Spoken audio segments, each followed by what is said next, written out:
Hello.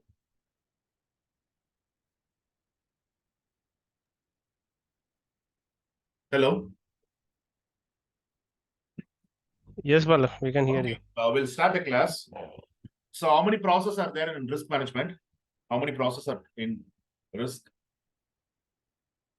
total? To complete the risk management process, how many to complete the risk management?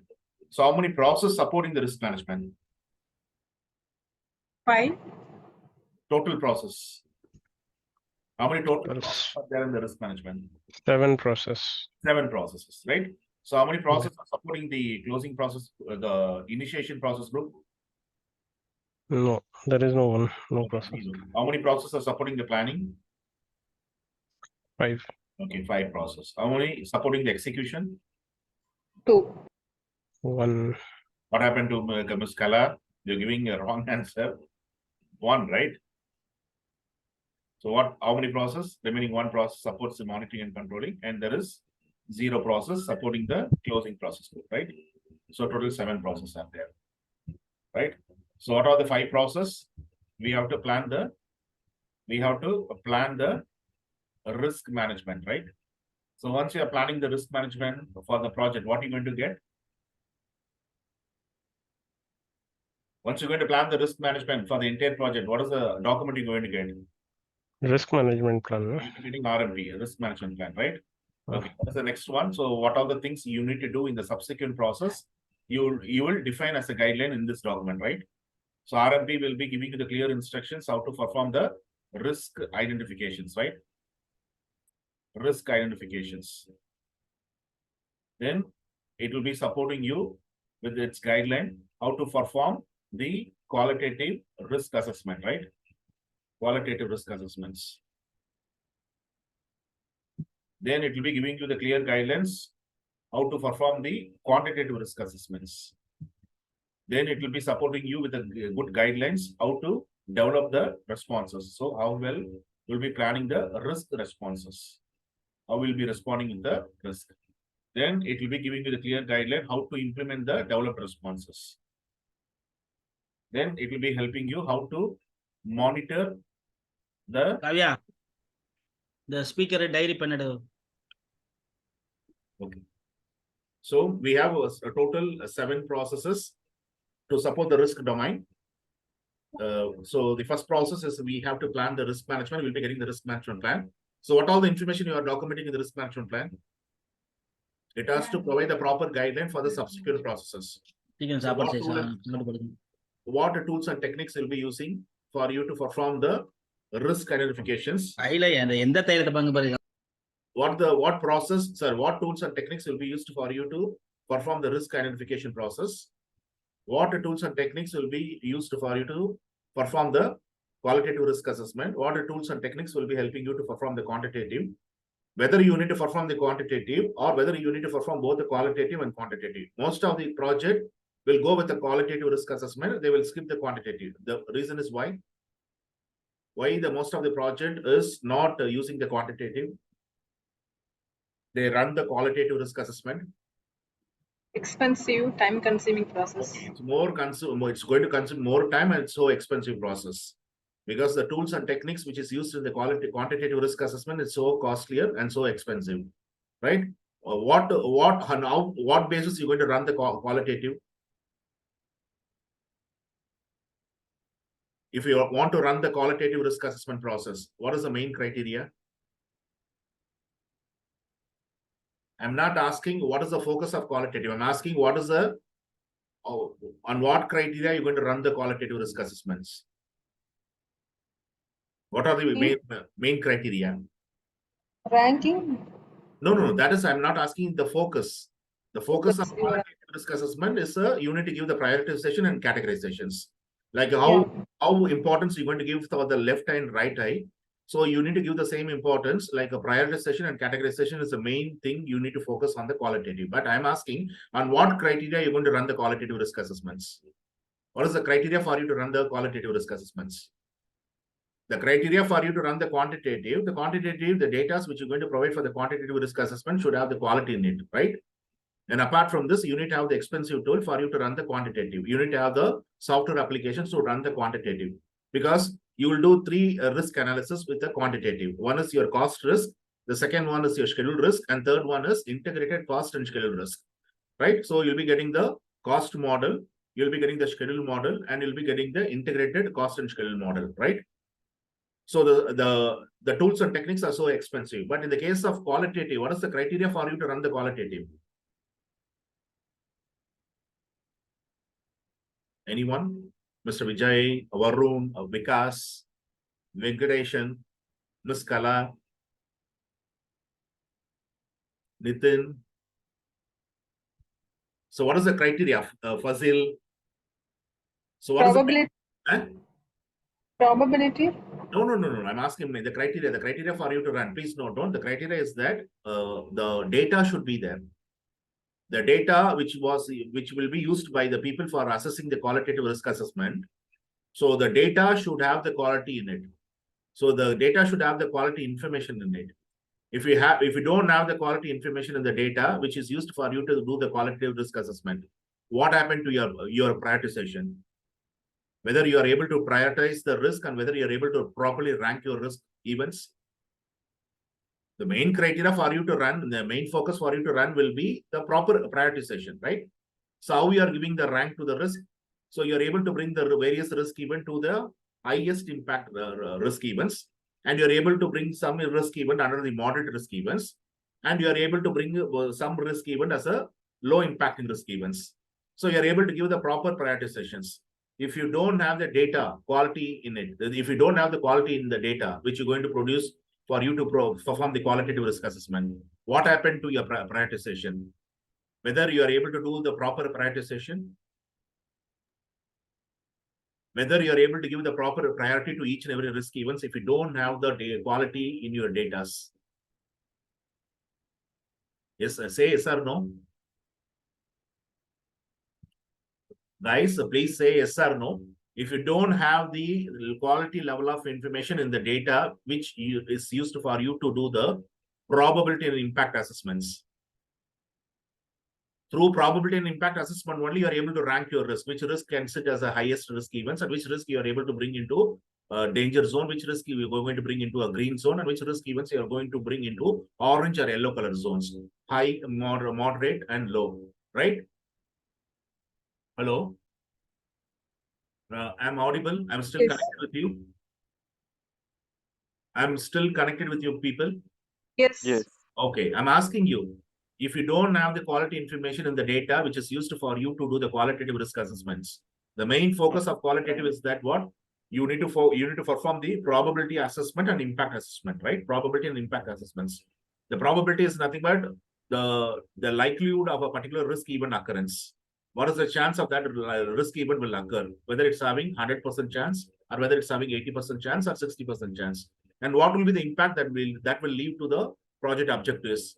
So whether the impact will be a positive impact or negative impact, which objective will be impacted by this risk events? Scope is impacted, or cost will be impacted, or it will be impacting the schedule, or it will be impacting the communications, right? If it is positively impacting the communication will be a very good communications, improvised communications. If the communication is impacted negatively by the risk events, then you will be having the miscommunications, misunderstandings, poor communications. Right or wrong, sir? Right or wrong? If it is going to impact, the risk event is going to impact positively the quality objectives, the technical performance of the project or the product will be too good. It will be increased. But if it is going to be a negative risk event, which is going to impact the quality objective of the product or a project, make sure that your product will lose its technical performance. There will be a dip in the technical performance. The performance will not be a high performance, it will be a low performance. Right or wrong, sir? Right? Good evening, Arman. Good evening, Mr. Venkatesh, and good evening, Mr. Rajendra Panchmai, sir.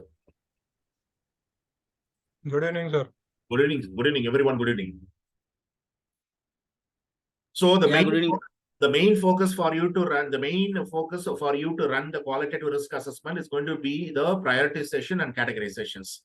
And what is the criteria for you to run the quality? The data which is used for you to do this kind of prioritization should have a quality in it.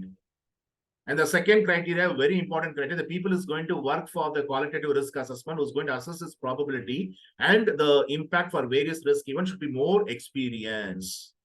There should be a vast experienced people. In the qualitative risk assessment, you will not use a full-blown sophisticated software applications.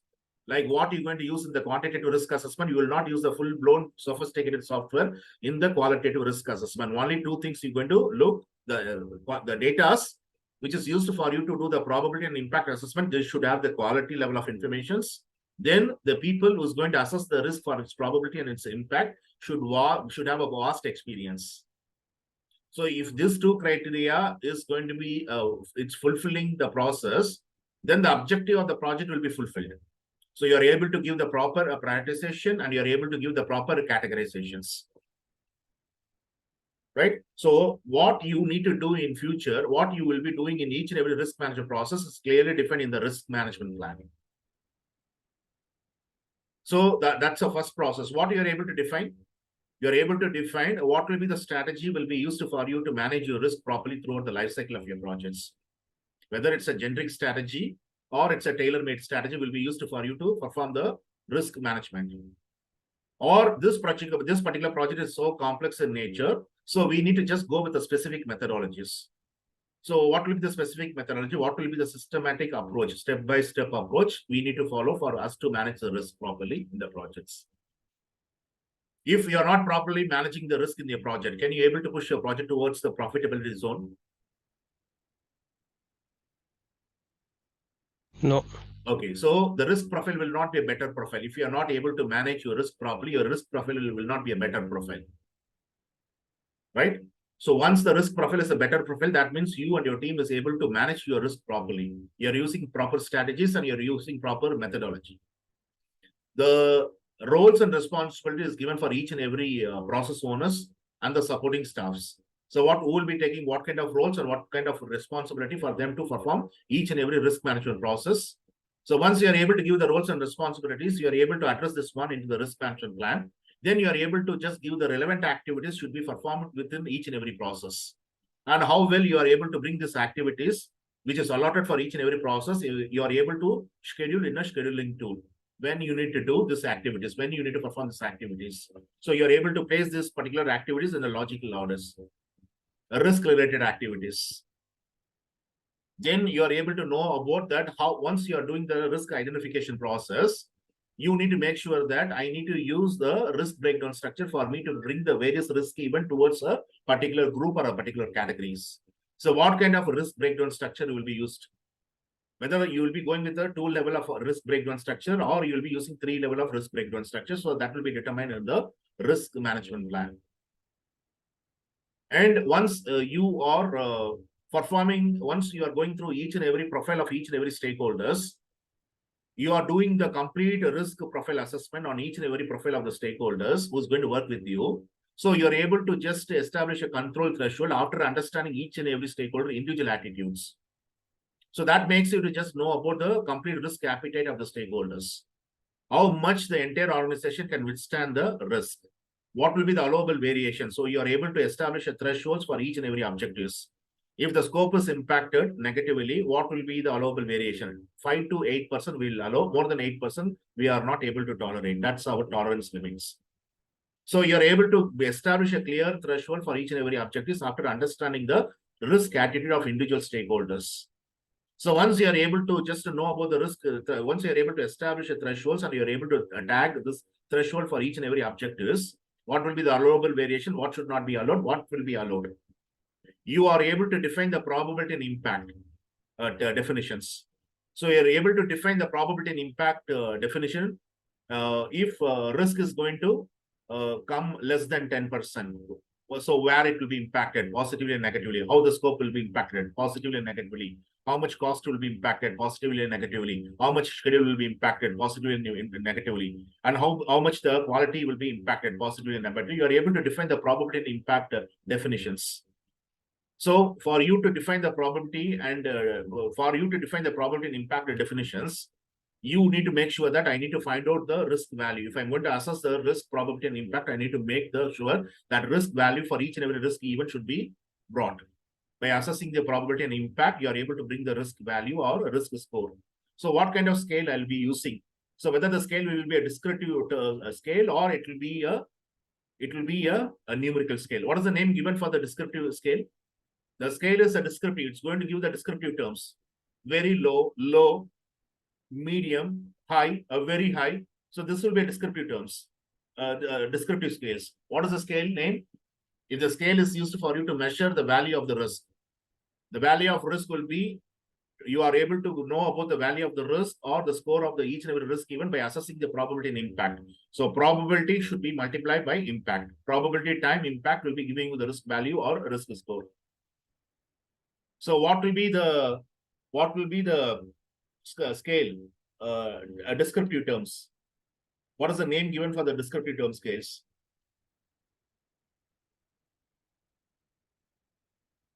Hello, please. Mr. Vijay. Ordinal. Ordinal, O-R-D-I-N, ordinal scale. Ordinal scale, don't try to forget this one. Ordinal scale will be a descriptive term scales. And which will be the numerical scale? So where you'll be using, like if you're going to use 1 point scale, you will start with 0. Then the second one, the second layer above will be 0.2. The third one will be 0.4. The fourth one will be 0.6. The other one will be 0.8. And the final one will be 1.0. So any scale which is going to touch 0 or 2, it will be very low impacting risk. Any risk value of a particular risk event which is going to touch 0.6, it's a moderate risk. Any risk event which is going to come above 6 and which is going to touch 1.0, that will be a very high impacting risk. It can be a positive risk or it can be negative risk. So you'll be using the numerical scale. That scale is called as a cardinal, and you'll be using a descriptive scales that will be called as an ordinal. So this scale will be used for you to find out the risk value of each and every risk events by assessing the probability and impact. So this thing you're going to do in the qualitative risk assessment, but you're already defined what scale you will be used and what will be the definition table you have to use for you to assess the risk, probability, and impact. So what kind of matrix chart should be used for you to place this value? So it can be a combo chart, bringing the threats and opportunity in the same chart, or you're going to bring the threat as a separate chart and opportunity as a separate charts. And if you're going to use the combined chart for threats and opportunity, try to bring the different individual chart for each and every objectives. Because if you're going to use only one chart for you to place the risk value for various risk event for various objectives, it will be too much confusions. Right or wrong, Nitin? Yeah, well, Right or wrong? yeah. So what? Yeah, right. What kind of, you can see this kind of charts in the safety department, where the safety department is used to put various kind of risk event into various areas. You can say that there will be a red color zone, and what all the risk events are safety information which is based on that will be a high impacting risk or hazards. What all the things you're going to place under the orange or yellow color zone, that will be a moderate impacting hazards or say risk. And what all the things you're going to place under the green zone, that will be what? That will be a low impacting risk or low impacting hazards. So this is called as a color coding systems. You can call this one as a color coding system, or you can call this one a please note that you can call that one as a lookup table, or you can call that one as a probability and impact matrix charts. So probability and impact matrix charts can give, you can bring a separate chart for threats. You can bring all the negative risk events and you're going to place the risk value for all the risk events in that chart. Or you're going to play, you can bring all your opportunities, positive risk events, and you can use a separate chart and you put the risk value on that particular chart for various risk events. So you can be able to rank your risk very properly, and there will be a proper prioritization, which risk events are highest impacting risk events, which risk events are moderate risk events, which risk events are lowest impacting risk events. So you're able to do the proper prioritizations. So everything is clearly defined in the risk management plans. So what kind of matrix charts you have to use, what kind of scale will be used for you to measure the value of each and every risk, and how we are able to assess the probability and impact. So there is a definition table to assess the probability and impacts of each and every risk events. Is that clear or not, guys? So you are done with your first process. Then you are coming here to perform the risk identifications. So once you perform the risk identifications, where are you going to bring in the risk events? What is the document will be bringing? What document you're going to capture all the risk events? Risk register. Risk register. And what is the necessary for you to have the risk report? What is the difference between the risk register and risk report? Risk register will be the detailed information. Okay, Risk risk report. register will be more elaborated information about each and every risk events. But risk report will be having only information about the high impacting risk. Only you're going to bring the high impacting risk into the risk report, and that will be the excellent document for you to show the status of each and every risk. Whenever there is a risk workshop with your stakeholders, with your client, with your owner, so they doesn't require to have the nitty-gritty information about all the risk events.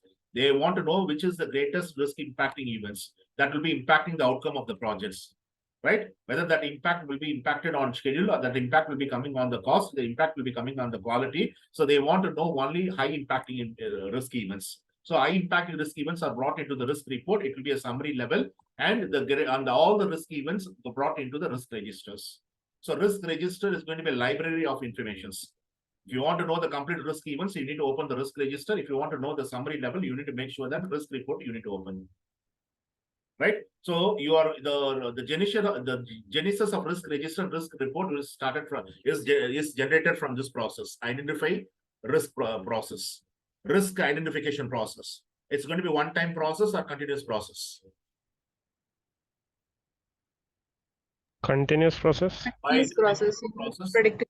It will be only one-time process in the adaptive, but it will be a continuous process in the predictive, because predictive life cycle is a longer life cycle, and you are breaking the project into more phases, right? Different phase you are able to break. So each and every phase, the risk identification process should be a continuous process. Until you're going to close down the last activity, you need to perform the risk identification process. But in the case of the process, you're going to run under the adaptive environment where you are breaking the project into multiple iterations. So the iteration will go not less than 2 weeks or not exceeding more than 4 weeks.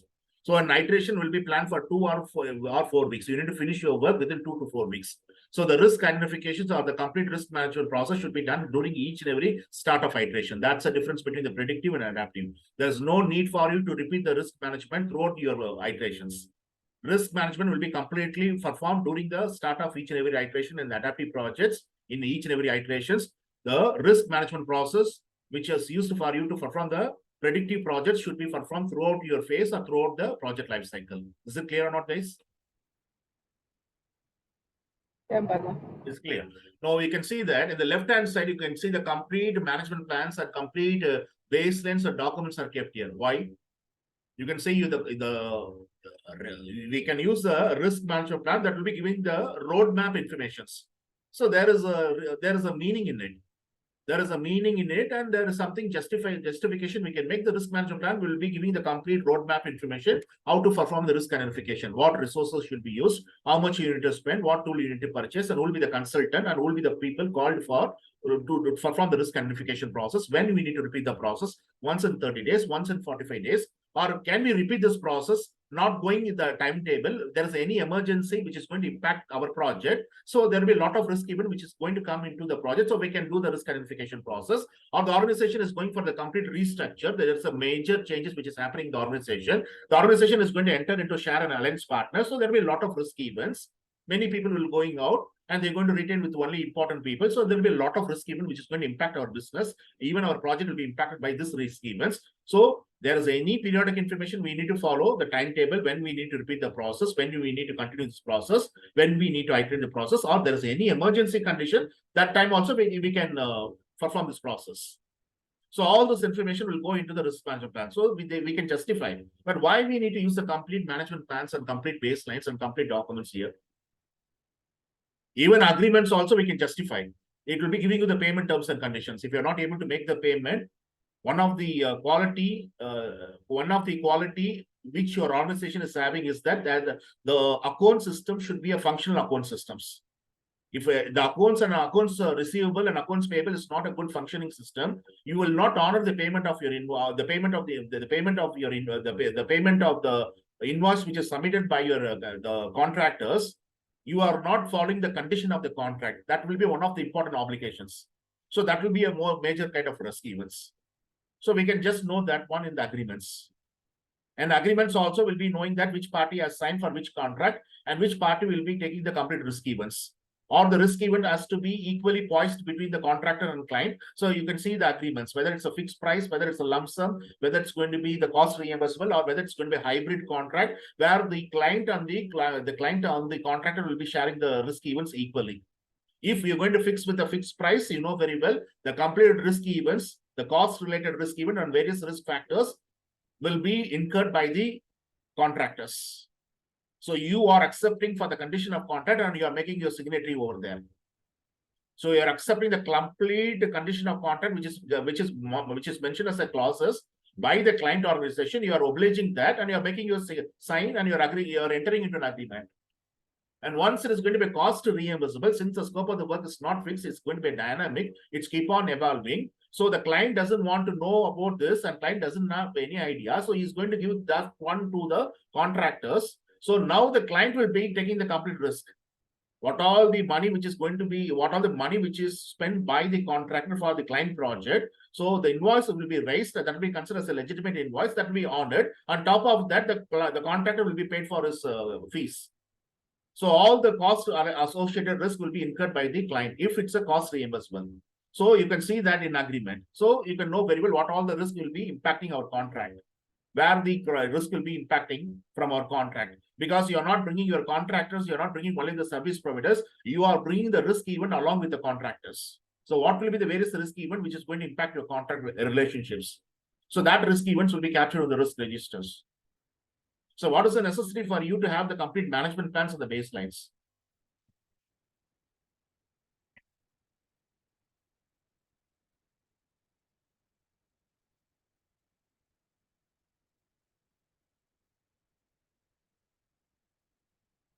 Hello? Yeah, whether the baselines are set properly. Yes. That we can level. Yes, what you said is 100% correct. Whether you are able to bring everything in a detailed manner. Everything you're able to define in a detailed manner, or your approach is a loose approach. You never define properly. The cost baseline is not defined properly. It's loosely written. It's not well written. The skill baseline is well written. It's not loosely written. So the baseline is having some difference. So the commercial department or the quantity survey department or the cost estimation department or the tendering department, they never done a proper cost baselines. Completely they messed up with the informations. So you are able to know about this, whether the documents are well written or loosely written. What is the necessity for us to use the cost estimations, duration estimations, the resource requirements, where you brought your range of values, plus or minus, where you brought your range of values, where you brought your range of values. Which document you brought the range of values? Hello? I mean, estimation you are asking? Yeah, estimation documents, right? How we are able to present the estimation, single number or range of values. Plus or minus is a range of values, right? Depending Range upon of- the estimation technique or methods you have used. Yeah. So you'll be having the inherent risk in that documents. If you're going to use the analogous estimation, the risk will be too much. Because you can see that you are not able to keep your inner limit and outer limit very close to the true value. It's having a wide spread.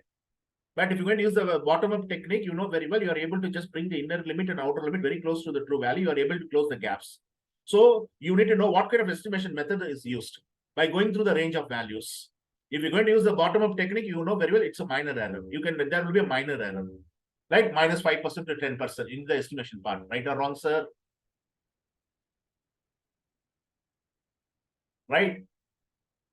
If you're going to use the analogous, what is the range of values?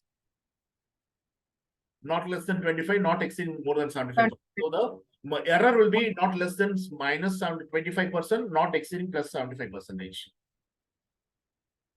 So the estimation is used for you to just perform the risk identification process. Right? The requirement documentation is going to be the complete shopping list. Complete shopping list. So you can't take any contractors inside the royal family for you to do the refurbishing works. You need to follow some requirements that is given clearly in the requirement documentations. You'll be having the complete requirements are getting document and baseline, and that will be helping you to develop the scope statements. Without the scope statement, you are not able to establish the scope baselines. And there is no need for you to have the scope statement in the adaptive projects. Right? So they'll be having something called epics. They don't have something called work breakdown structure. They'll be having the complete epics. So epics can be a shorter epics, or it can be a very bigger epics. Smaller epics or the larger epics. The people is not having the understanding on the larger epics, they will be breaking that one into smaller epics. Right? Here, what you have, the complete requirements are getting documented. You will be having the business requirements, stakeholder requirements, occupational requirements, health requirements, safety requirements, security requirements. You can't call anyone to just operate the tower crane. Can anyone operate the tower crane? Hello? No. So what requirements you need to fulfill? The client is asking you to fulfill some requirements. I'm going to hire a tower crane and I need this kind of certification from the person who's going to operate the tower crane. I will not ask the lorry driver to operate the tower cranes. Or I can't use the one person who's not qualified. I can't take inside the airport for him to do the airlift. So I need to collect my cargo. I can't just take anyone into the airport to do the airlift. So I need to meet the compliance requirements of the airport authorities. That is one of my requirements. Or I can't take any contractor inside to replace a spare in the aircraft. A blade is rotating blade is broken. I need to change the blade. So I can't take anyone inside. I need to just meet the Civil Aviation Authority compliance requirements. So that will be one of the requirements documented here. So requirement documentation is going to be the complete shopping list. It will be having various kind of risk events. And the stakeholder register is kept here because you know very well it's going to be a complete guest list. Who's going to involve in various risk management process? Who takes who will be the owner for each and every process, and who will be the supporting staff to support the owner, and who will be the risk manager, and who will be the risk action owners. So all this information will be going into the stakeholder registers. It's a complete guest list. Who will be the person who will be participating in various risk workshops. And we have to make sure that more the people should be involved in the risk identification process. Why? Why more people should be involved in a risk identification process? I need to call many people, the technical people, the industry group, the focus group, right? I need to call the resource managers. I need to call their exhibitors. I need to call the bank, the lenders. I need to call my steering committee. I need to call my executive team. I need to call my sponsor. I need to call my client representative. I need to call my team. Why I need to call all the people? Risk consultant should be involved. Risk manager should be involved. Risk owner should be involved. Risk action owner should be involved. Why I need to call all the people? If your organization is having a PMO, I need to call the people representative, the PMO representative to involve in the risk identification process. Why? More the people. More the risk can be identified, right or wrong? Yeah. Not allow any risk to escape from your projects. So you're making more the people to get involved in the risk identification. More the merrier, you will get the more the advantage. Right? Enterprise environmental factors. Since we are very new to this organization and we are going to just perform a refurbished work in the chemical factory, or we're going to bring a chemical factory or chemical laboratory. So how to handle the toxic chemicals? We doesn't have any kind of guideline document inside, which is going to support to perform a chemical factory. Or we are not able to bring a laboratory until we know about the industry facts. So I need to just go and I need to know which industry study is available, a journal is available, or any benchmarking papers are available. So enterprise environmental factors will be giving you this benchmark informations. Industry journals. So you're able to adapt the industry journals, you're able to adapt your industry study for you to perform the risk events in the new, in your chemical plants. And organizational process asset will be giving me the policies, the procedures. And especially once it is going to come as a template, I doesn't know what to define into my risk register, what to define into my risk register, risk reports. So we are able to take this one from the older projects So we have the baggage of information collected from all the projects till date, and we'll be using the template. If it is needed a customization, we will be customizing that template and we'll be using that template. Already a wheel is invented. What is necessary for you to invent the same kind of wheel? So take that template, use for the project, and it's very clearly what are the things you need to define into the risk register and what you should not define. Everything is clearly mentioned in our older templates. Right? And one of the important thing is that once you're running your risk identification process, you need to select your tools and techniques. You should select the tools and technique like how you're going to select the Swiss Army knife.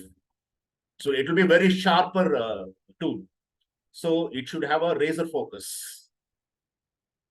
It should have a sharper and razor focus. That kind of tools or techniques should be selected for you to perform the risk identifications.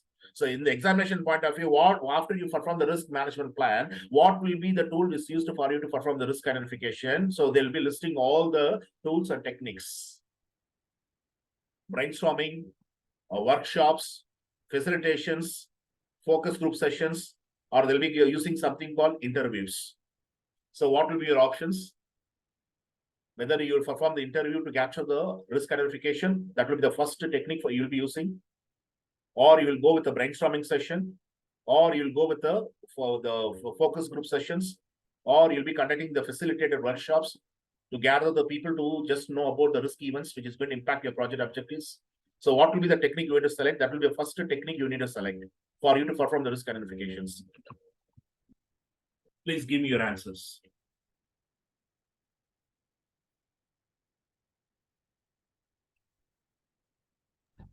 We'll go with brainstorming first. Brainstorming session. Don't ever forget. They keep on asking in the examination point of view. They will be asking more because risk management is a common domain for both the adaptive and predictives. But one thing, what is the difference? You're going to perform the risk management process throughout your project in the predictive life cycle, which is a traditional methods. And here in adaptive, you're going to perform the risk management only at the start of each and every iterations. That's the difference. But it's a common domain for both the predictive and adaptives. So brainstorming session is the first technique that will be used for you to perform the risk identification process. What you can't avoid in the brainstorming sessions, if you're going to make the subject matter expert to meet in a single roof, what you are able to achieve and what you are able to, what is the advantage and what is the disadvantage.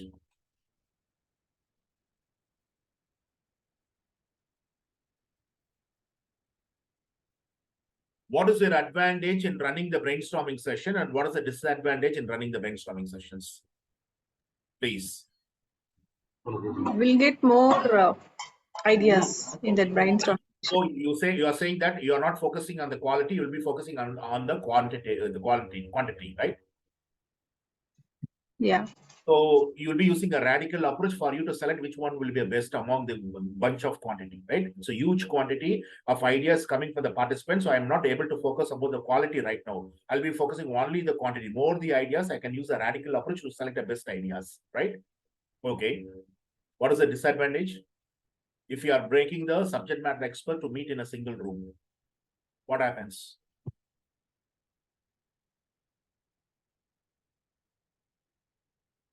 If you are assembling the subject matter expert in a single room, what happens? He will help us to. The people will not fight. The people will not come with a different point of view. They will not have a conflict of interest. They will not have a conflict. Everyone is going to align with their viewpoints. Yeah. So To you can't avoid in the brainstorming session, please note it's a backlash. You are not able to avoid something called backlash. Backlash is the consequences. If the people is not having the alignment, if the people doesn't want to listen to the viewpoint of other persons, right? So some people will consider that one as a risk event, and some people will defend that is not a risk event. Why you want to bring that unwanted information into the risk register? So there will be a conflict of interest. There will be conflicts, right? So you make sure that conflict, if it's the conflict you are not able to maintain, or if you're not able to properly manage, it will lead to something called animosity. And that animosity will be increasing what? It will be decreasing what? It will be decreasing the productivity of your work. So always it is the best thing for you to perform the brainstorming session, bringing an external facilitator. any kind of risk workshops or any kind of risk review meetings or any kind of risk audit, make sure that you need to bring an external facilitator. Because project manager has to oversee the complete project objectives. Risk manager has to see the complete risk management oversee the complete risk objectives. So you need to make sure the brainstorming session or any kind of interview sessions or any kind of workshop, it will be involved through the facilitator. So external facilitator should be brought inside. Why? External facilitator should be preferred. Why you can't take the facilitator from inside? Bias will be there to avoid that when we have to bring. So you are saying that you'll be producing the biased reports or you'll be more partial, right? Yes. Okay. The advantage of bringing the external facilitator to run a brainstorming session or any kind of workshops or any kind of review meetings, make sure that this particular person will be impartial and it will be an unbiased. And moreover, this particular person will be he will be earning the trustworthy, because he's going to provide you open and honest communications. So once a person is going to give you the open and honest communication, the feedback also will be more honest. So the feedback we're going to receive from the audience as insights or ideas will be more honest ideas and more honest feedbacks. Right? So the facilitator should be brought here, whether it's going to be an interview session, whether it's going to be a brainstorming session, or whether it's going to be a workshop, you need to bring the facilitators. And here, once you are able to identify the risk events and you're able to bring that risk event into the risk register, you need to make sure that you are giving a clear descriptions. Because you are not giving the clear description, the people will not do the proper assessments, or the people will not able to develop the responses. So there should be a clear risk description should be given for each and every risk events. So what will be the language you're going to use here? What language will be advisable? It should not be a roundabout way language. It should give the clear scope of the risk. The condition of risk should be clearly mentioned, and what risk will be emerging from these conditions, and what will be the impact it will be giving to the objectives, and which objective will be impacted. Whether it will be impacting only that particular objective, or it will be giving the overall impact to the entire projects. So what kind of language you have to use? What language it is advisable? Meta language. Meta. No, it's a risk meta language. Risk meta language or meta language. So risk meta language in the risk management industry, they're going to ask you to use a risk meta language to give a clear description for each and every risk events. So once you are able to give the clear description for each and every risk event, the qualitative risk assessment, the quantitative risk assessment, and develop risk response plans will be done in proper order, in a proper way. They will not have any kind of confusions. Right? Okay. Now, if I want to just know about the root cause of each and every risk events, so what will be the tool I will be using and what will be the technique I will be following? If I want to know the root cause of each and every risk events, I need to know about the root cause. What will be the technique I need to use, and what will be the tool I'll be used for me to support the root cause, the root cause of the various risk events. What technique will support me to find out the 80-20 Pareto. No. I want to know the root cause of the various risk events, and what will be helping me to perform this the root cause. See, the brainstorming session is a tool or technique. Root cause analysis. So I'm asking you, brainstorming session is a technique or a tool? It's a technique. The technique. But what you can mention here, what you can see here, tools and techniques, right? And techniques, yeah. So the tool, what will be the tool will be used for you to run the brainstorming session? Can I use a marker pen as a tool for me to run a brainstorming session? Can I use a whiteboard for me to run the brainstorming session? Or can I give a pen to each and every participant and a full scale paper for the participant to come with their insights? So that will be a tool, right? Yeah. And the technique will be also brainstorming session is a technique. So you need to know the root cause of each and every risk events. Fishbone diagram. That will We be can use. the tool will be used as a fishbone diagram. What's the technique you need to perform using the fishbone diagram? Is it SWOT analysis? No. Can you see that a third data analysis, but that will be mentioned as a first tool technique? Root cause analysis. Root cause analysis. So that means what? You are not just coming with a temporary solutions. You are able to fix a permanent solution by peeling each and every layer, a layer by layer by layer by layer, and you are able to go to the root level to know about the root cause, where you are able to know the main cause and sublying ancillary causes. Sub-causes, ancillary causes, and what is the main cause. You're able to detect all this to fix a problem. You're able to come with a permanent solution, not the temporary solutions. You're not making the problem to reoccur. So root cause analysis will make you to go to the root level, and the fishbone diagram is used as a tool for you to do your root cause analysis. Okay, I want to know my assumptions is still valid. I want to know about the assumption which I've done I done like 4 months back. It's still true. It's not proven false. I need to know. I need to validate my assumptions. I need to know if I'm not validating my assumption or updating my assumption, which I made several months or several weeks back, everything will be unstable. Everything will be incomplete. Everything will be inaccurate. Everything will be inconsistent. So what a tool and technique will be helping me to know about my assumptions.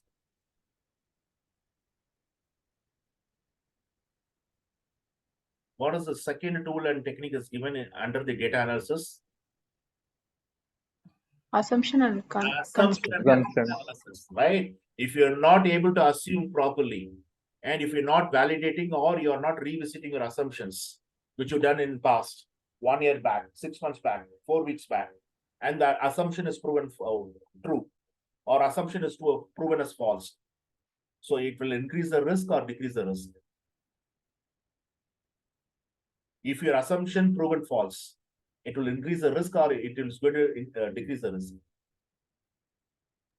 Increase the risk. Increase risk. Always, if the assumption is going to proven as a false, it will be increasing the risk, right? And many mega scale project is a major victim. They are not able to revisit the assumptions. So assumption can be, you can use a separated log for assumption to capture all your assumption, or the assumption can be a part of what? Which document? Assumption log can be a standalone document, or it can be a part, or it's an integrated document within what? Where you can see the assumptions.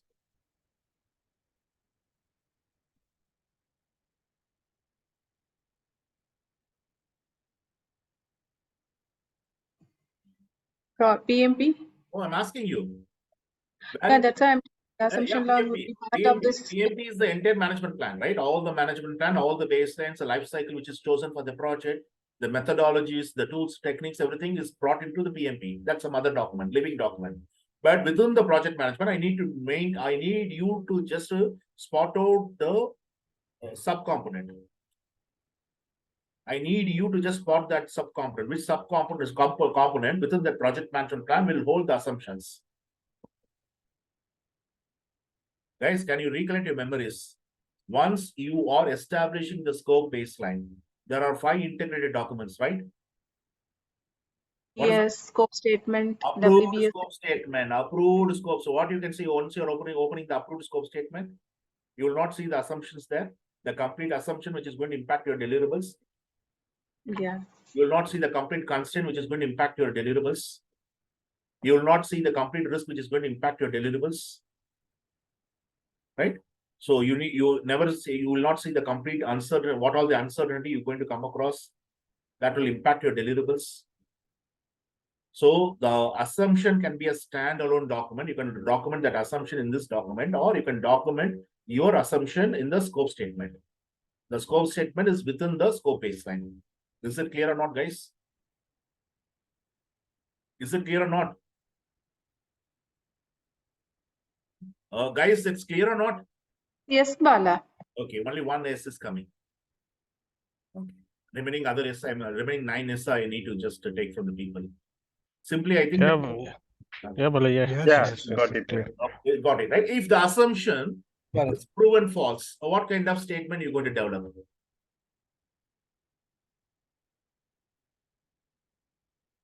You will create a benefit statement or problem statement? Problem statement. Problem Problem. statement. Okay, what happened if you're going to free up your constraints? You go Benefit into statement. statement. So all your opportunity will go if you're going to free up your constraint, if you're not revisiting or your assumption is proven as a false assumption, then you have a document called a problem statement, right? So problem statement, you're able to take from assumptions, and the benefit statement if you're going to free up your constraint. So you need to do the assumption and constraint analysis. But if I want to know about the complete breadth of my organizations, I need to know my strengthness, I need to know my weakness, and I need to know about my opportunities, and I need to know my threats. SWOT analysis. I need to SWOT just, I need to stand in 4 dimensions to analyze what all the various risk event which is going to impact my organizations, or my project will be impacted. What is my strength in dealing with that risk events, and what weakness I'm having in dealing with that kind of risk events, and what opportunity I will be having in my projects, and what will be the threats I'm going to come across in my projects. So the SWOT analysis. So I need to know about whether my documents are loosely written or well written. So what kind of tool, what kind of technique will be used here?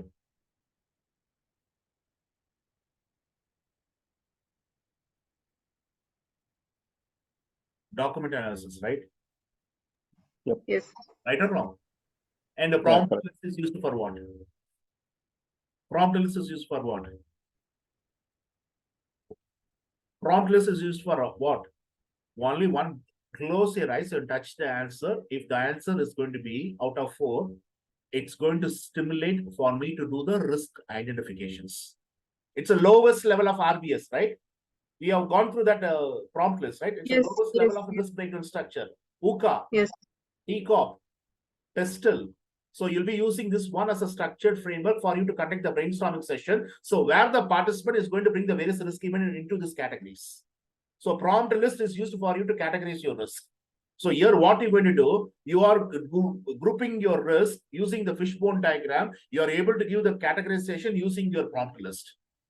So what information you're going to document into the risk register, since it's an early stage, you are able to bring the risk events, you are able to bring the initial responses, you are able to categorize your risk using your prompt list, and you are able to name the risk owner. You are naming the risk owner, but you are not giving the confirmation that Kala will be the risk owner for this risk event. But the clear confirmation, the final confirmation, once you once you are completing the qualitative risk assessment only, you will be confirming your risk owner. Whether Kala will be the risk owner or Mr. Rajendra Panchpan will be the risk owner for this risk event.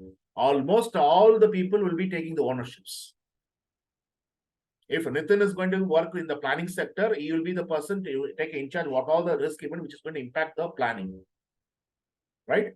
If anyone like Mr. Vijay Babu is going to take care of the technical, what all the technical definitions or technical related risk events which is going to impact the project is going to be a risk owner. So each and every one is going to manage the objective. So each and every one will be the owner. So he has to know that how well he is going to manage the risk that will not impact your objectives. Is it clear? Okay.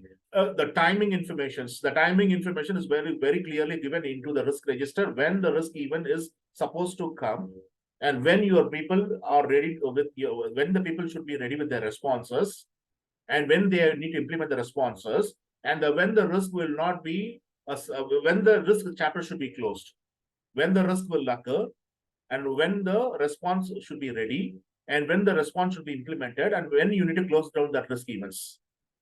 Right? So this timing information will be going into the risk registers. And apart from this, very clear thing, if I want to just run from the building, if the building is catching the fire, so what I need to have? If Evacuation plan. Fire extinguisher. no, what you want? What is that? If the complete people who's working in the building, so they need to run, they know that the building caught fire. So before a very big blaze is going to attack them, they need to evacuate.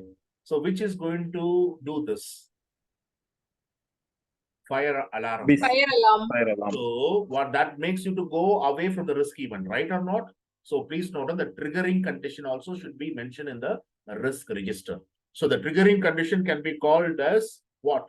The triggering condition can be called as a symptoms, or it can be called as a warning signal. So whenever there's an alert message is coming from the to just ready with the response, you are triggering the person that person will trigger and you'll be using his response. You'll be implementing the response. So the triggering condition for each and every risk event is going into the risk register. Is it clear or not, guys? Yes. Yes. Clear, right? So once this process is completed, then we go where? So we'll be performing qualitative, right? Qualitative. So we already seen that qualitative. So the data which is used for you to perform the qualitative or quantitative should have the quality level of informations, right?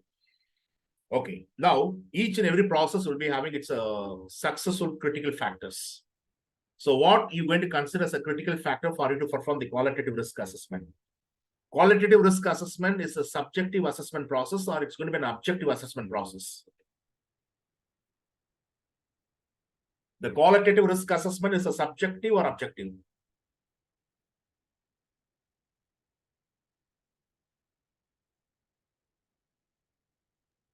Subjective. Subjective. You're not giving anything numerically, right? Anything which you're going to give the numerically, that will be an objective. So it's a subjective assessment. You're going to rank your risk. What risk will be a low impacting risk? What risk will be a high impacting risk? And what risk will be a moderate impacting risk after you've done your probability assessment and impact assessments. And before you do your probability and impact assessment, check your data, which is assessed for its probability and impact. Check the data. It will be having the quality level of information. So you need to assess the data quality you have to assess the quality in the each and every data. If you are not able to properly assess the data quality, make sure that you will not come with a proper prioritization. The prioritization will be a faulty prioritizations, and you are not able to do a proper categorization. It will be a faulty categorizations. So the main focus for you to perform the qualitative, it's categorization and prioritization. Why I need to categorize the risk? Why I need to prioritize the risk? Because the risk register is having the full information about the risk. There is 1,000 risks. I can't concentrate all the 1,000 risks in a single glance. I need to focus. So I need to focus. I need to have a better focus. If I'm not having a better focus, I'm not able to develop a response. So I need to focus which risk events is very which risk events are very near to me, which is going to impact my project objectives, and which risk events are far away from us.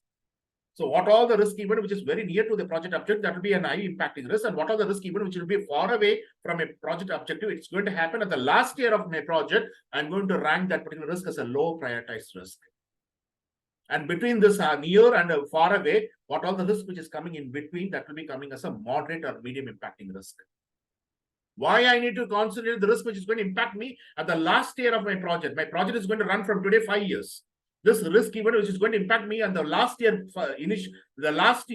beginning. Why I need to consider that risk event today? The risk event which is going to impact me from today within 2 months. I need to concentrate on that risk events. So without proper prioritization and without proper categorization, I'm not able to give the proper rankings. To give the proper ranking, I need to have the data, and the people has to assess the data, whether the data is having the quality level of information in it. Right or wrong, sir?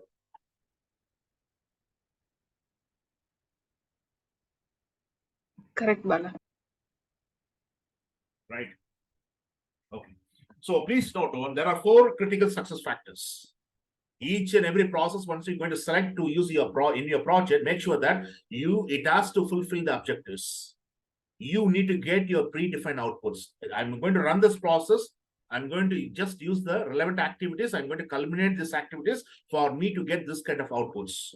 So this particular process has to give this kind of outputs.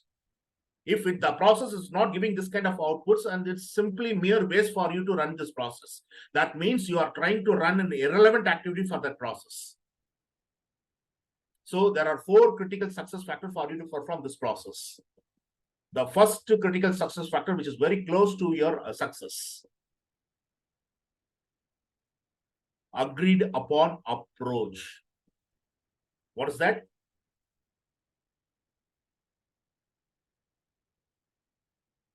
Hello? Agreed upon approach. Agreed upon approach is the first critical success factors. Because once you're going to call collectively the people to do the qualitative assessment, the people has to do the proper probability and impact assessments. So they should accept the approach. What approach we need to just focus. That should be a common approach. They should have a common understanding. There should not be a conflict of interest. There should not be any kind of animosity that will be pulling our productivity. We need to focus. We need to have the common understanding. So we need to just accept for a particular approach. What approach will work out for us to do the proper qualitative risk assessments? So there should be agreed upon approach, which is very close to the success. Above one layer to this, agreed upon a definition. The definition which you brought for the probability and the impact assessments. So everyone has to accept that definitions. How we are able to define the probability and how we are able to define the impact for the various risk event. The people should have the common understanding. They should accept this definition which you brought for the probability and the impact. So the next layer after the agreed upon approach is agreed upon a definition. The third layer which you're going to keep at top is the data should have quality informations. So data should have the quality informations. You should have a solid data. You should have a concrete data. You should have an underpin data. It should be having a timeliness. It should have a relevancy. It should be most reliable. It should have most. It should be most real data. So you need to just make sure that it's having a liability. You need to rely on this data. So the data which is used for you to use for the qualitative risk assessment should have the quality information in it. So that will be the third layer. The fourth one is you get your success once you do the frequent iterations. So it's not going to be a one-time process. It is a multiple times you need to iterate this process. So check the periodic information of when I need to repeat this process into the risk management plan. You need to define very clearly the timetable when the people has to repeat the process. Most of the project, 99.99%, they'll keep on repeating the risk identification and qualitative risk assessment process. They will keep on repeating these two processes, risk identification and the qualitative risk assessments. So agreed upon approach, on top of that agreed upon definitions, the quality information should be there in the data, and there should be a continuous iterations. So more the time I repeat this process, more information you are able to get about your risk events. You will be getting a different kind of trends in each and every iterations. The trends will be apparent, right? So this will be the 4 critical success factors. So everything is kept here. You need to do the probability assessment and impact assessment. You're going to use that particular risk value after you've done your assessments. You have to bring that one into your probability and impact matrix charts. Okay, guys, come on. You're there, right? Yeah, Bala. Yeah, brother. Now you need to make sure that.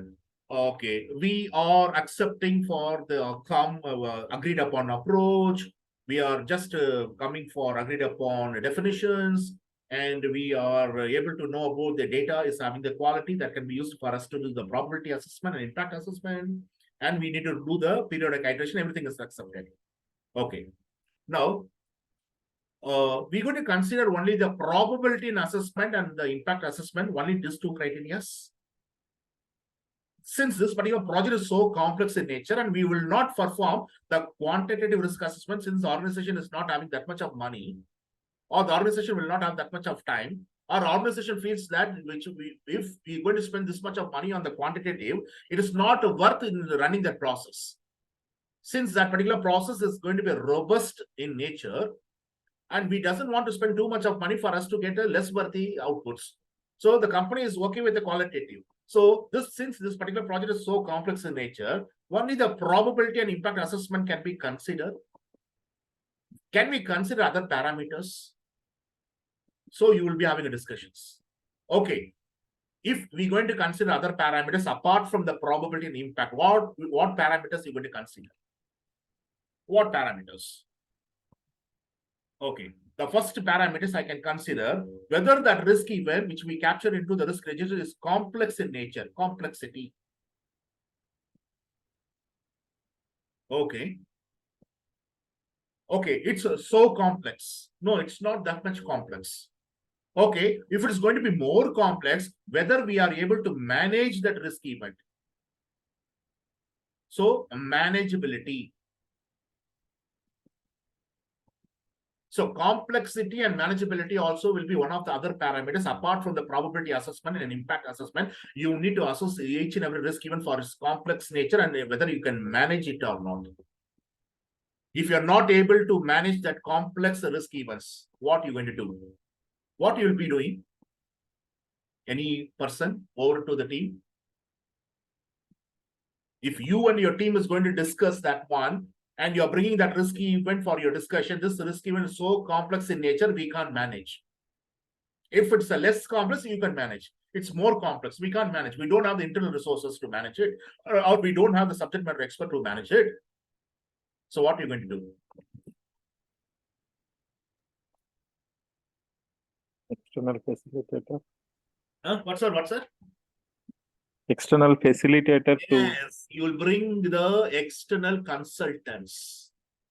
You'll just look for your contractors or subcontractors. If I'm not able to do any kind of contractor, I can have a contract, I can sign an agreement with them. So let them look onto this component, which is having this kind of a complexity in the risk events are so complex. So we can't do this, we can't able to do this component. The component is so critical, complex, and we can't manage it. So whether that person can manage it. Okay, that particular person also saying that we are not able to manage. So what you're going to do?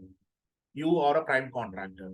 So you take that subcontractor and you are a prime contractor. You can go and meet your client and you can say that I'm not having the resources. So I'm going outside because this particular component is so critical, so complex in nature, we can't manage. So we are finding out whether any service provider can manage it. So the service provider or the subcontractor also say that they can also manage it. So what are you going to ask? You can just put a suggestion to the management. Can we omit the scope of the work? So now the decision lies on the client. Right or wrong, guys? Hello? Yeah. Okay. Is there any other parameters apart from the complexity and manageability? Detectability. Detectability. So what do you mean by detectability? Whether you are able to properly detect the risk events, whether you are able to get the appropriate warning signal, the symptoms, the alarms about each and every risk events, because we doesn't want that risk event to manifest as a issues. So we have to deal with that risk event with our responses. We have to implement the timely response. So the detectability of that particular risk events is high or low detectability. Right? Okay. What else are you going to consider? Whether that risk event will impact our strategic objective, or whether it is going to make any kind of strategic impact. The impact can be a negative impact or it can give us a positive impact. Okay. What else? I need to know about the proximity. Proximity. What is the proximity? I need to know how close that risk event towards my objectives.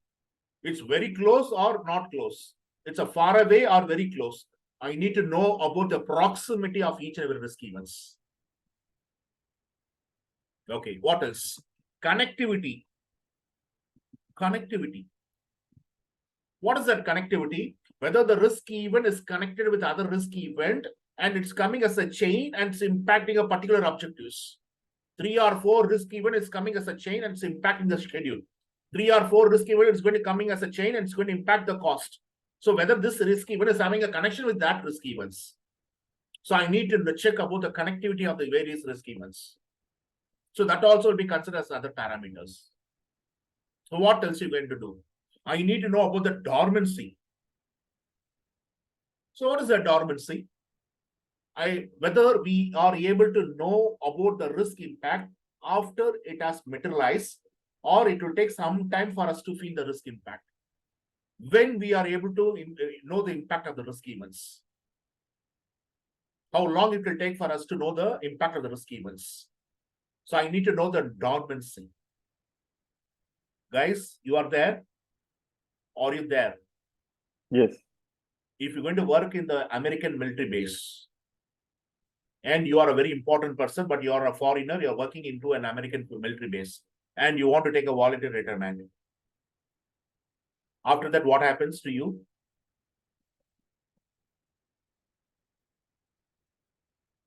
Your health performance will be deteriorating, right? Your performance of your health condition will be deteriorating, right or wrong? Hello? Why your health condition? Why the health condition is deteriorating? After you're done with your work in the military base, American military base, or you are working in American any company, like it's like a military or Department of Defense or Arms and Ammunition or Space, and you are taking a voluntary retirement from that organization, and you are taking that money and you are enjoying your retirement life. Suddenly your health will start deteriorating. Why? Are not disciplined, don't do exercise properly. No. Some American companies say they doesn't want the other person to expose a secret. So in their food, they will mix a slow poison, right or not? Mhm. So you are not able to know the impact immediately. You will be knowing the impact after some times. It's clear or not, guys? I don't know that it's a cooked up story or it's a real one. If anyone is working in the military base as a foreigner, so they will give a very good food. You'll enjoy the food and you'll be working and you will be so loyal. But once you're coming outside by taking a voluntary retirement, your health start deteriorating. So the dormancy, we can just align with that example that when you are able to know the impact of the risk event immediately after its occurrence, or it will take a lot of time for you to know about that impact. Okay, now for you to understand this dormancy, if a galaxy stone, which we call as a meteor, if the meteor is going to hit in your project, you will know the impact immediately, or you know the impact after some time. Over a period of time. No, I'm asking you, the meteor, the galaxy stone, which is going to fall on the project. Or you know very well the September 11, right? September 11 in America. What happened? So Twin Towers. Twin Towers. So that the impact is immediate impact that people come to know, or they know after some time. Immediate impact, right?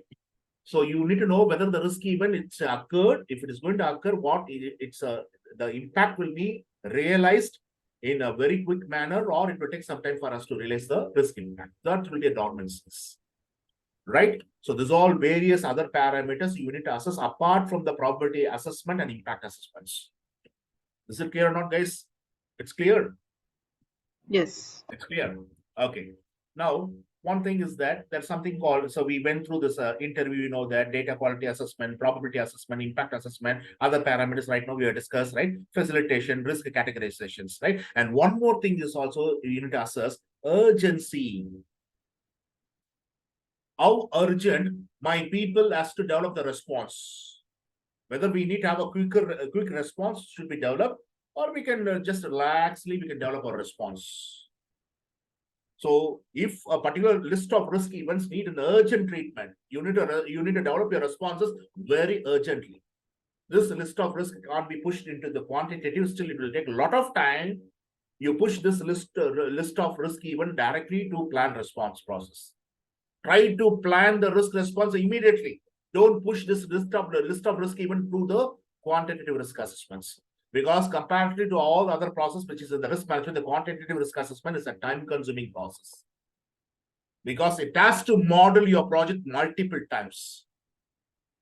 So the software application will be taking the complete data of your project, and it will just simulate your project multiple times. You need to wait for months together for you to get your reports. Based on that only, you are able to plan your responses. But some risk events should be pushed immediately for you to develop your responses, since it needs an urgent treatment. Like a wounded soldier in the war field. Even though there is a wound in the soldier, he has to stand in the next day to face the enemy. right? What is that particular name called? Anyone can guide me, or anyone can educate me.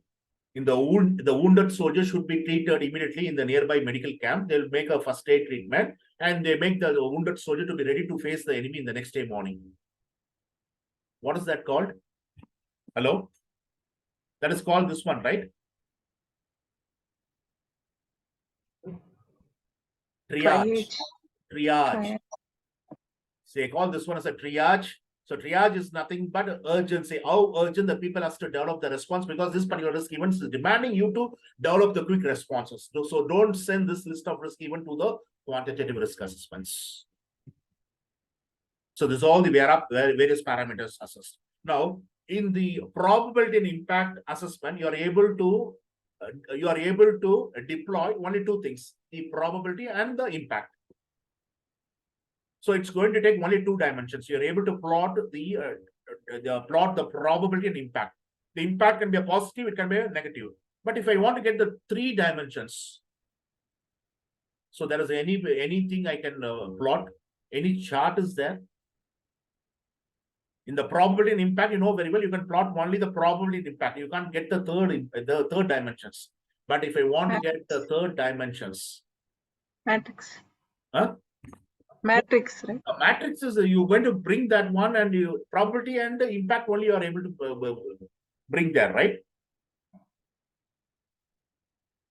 You're able to just use the probability and impact matrix, and you can see only two dimensions: probability and impact. But I want to get the third dimensions.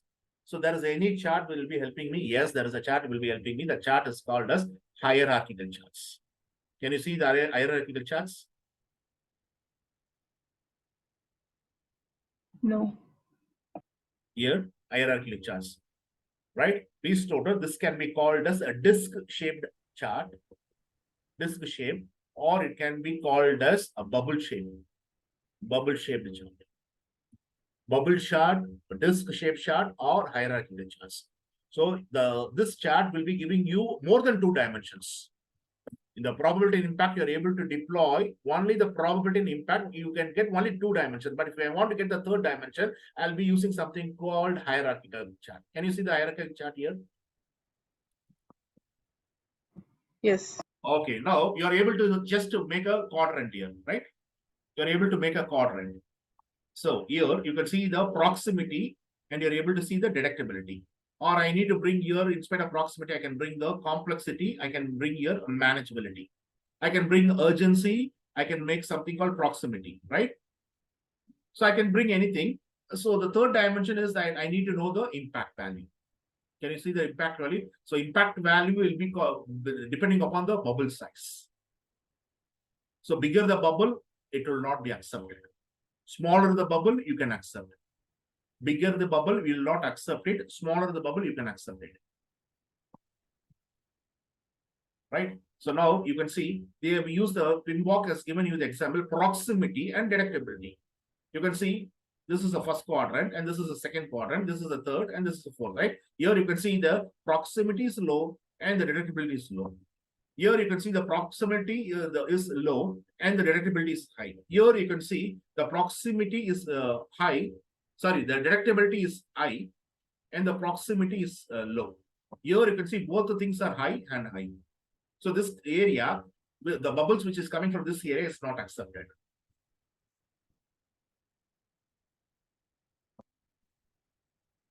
So if you want to get the third dimension in the examination point of view, other than the probability and impact, if you want to get the third dimensions, know the impact value depending upon the bubble size. So here you doesn't require to use a full-blown sophisticated software. Only the simple Excel is you need a simple Excel document to create this bubble charts. You can use your formulas, and you can just bring the impact value, and you can bring the probability value, and you can multiply, and you're going to get the risk score. And based on the risk score, the bubble size will be bigger, bubble size will be smaller, the bubble size will be moderate. Hello?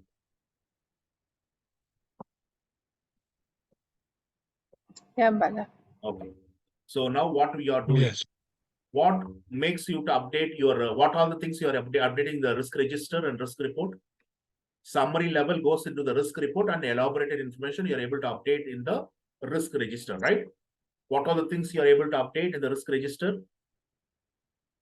See, the risk register is growing in size, bulkier and bulkier and bulkier and bulkier. So once we are getting married, we know very well our life partner will be very thin. And during the due course, what will be the size of our life partner? They will be maintaining the same weight or they are going to put add-on weight?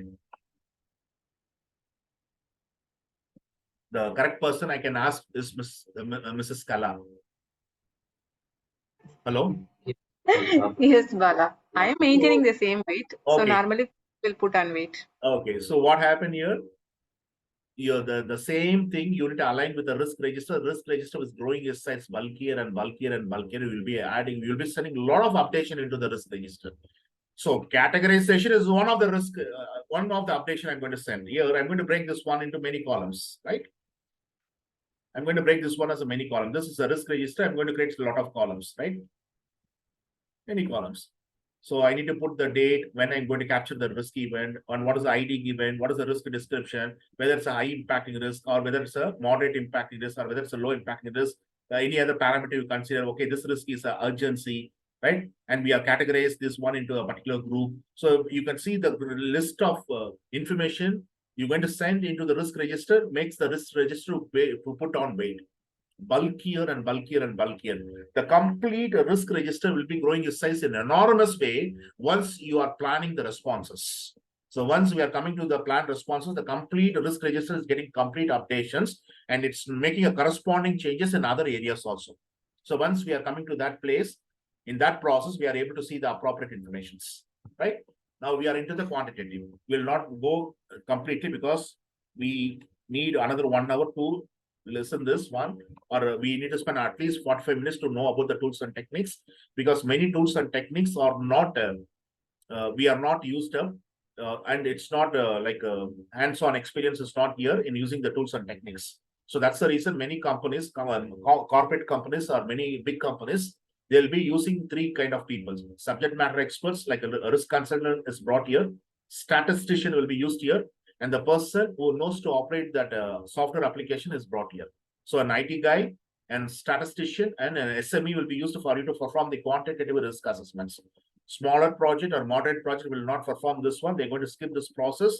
And you know very well, if you're going to skip any process for your project, you're going to skip any skills for your process, you're going to skip any tools or any techniques for a process. This is called as a tailor-made approach. One size will not fit for all, right? Okay. I'll be asking you a question. Please try to answer me. Can I stop this process or can I pause this process? After I done with the qualitative risk assessment, can I go directly to plan my responses and I can come back to perform this process? Or systematically, in a chronological order, I need to perform this process? I guess we can skip this, right? No, I'm saying that I'm not, skipping is something different. You are completely removing this Yeah, process. Time being we can skip and we can come back. I mean, I want to answer like that. So if you are skipping this process, you're keeping this process as a pause, and we are developing the responses for each and every risk events, because that is assessed qualitatively, and they're given a rank as high, medium, and low. They're given a rank, and we are making this process as pause, and we are developing the responses, and we are coming back. So what is the advantage we are going to get?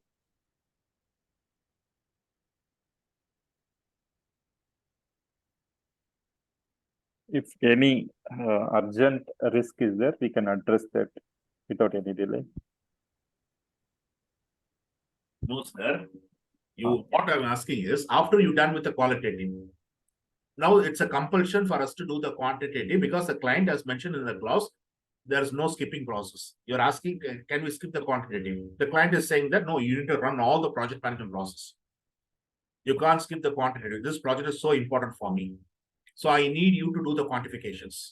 So you are in a, it's a mandatory, the clause states that you need to perform the quantitative risk assessment process, right? So now, after you're done with your qualitative, now, can I pause this process and I can go directly to develop my responses and I can come back to run this process? Can I do that one? Or Yes. systematically as a chronological order, after I done my risk identification. I need to perform the qualitative risk assessment. Then I need to perform the risk quantification. Then I need to develop the response. I need to come in this chronological order, or I can skip this process for a time being. I can go and develop my responses. I can come back and do the quantitative risk assessment. Can I do that one also? Yeah, we can pass on. Okay, great. Okay, what will be the advantage if you're going to pause this process for time being and you're developing your responses for each and every risk events and you are coming back to perform this process? What is the advantage?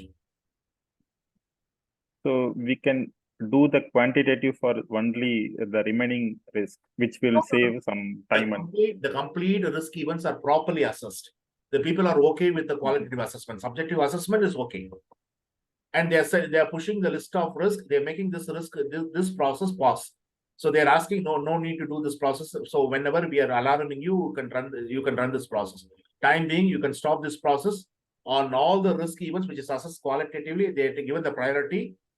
Plan your responses according to the priority. So the response are planned. And once the response is planned, you are coming here to do the quantitative. So what is the advantage in doing that?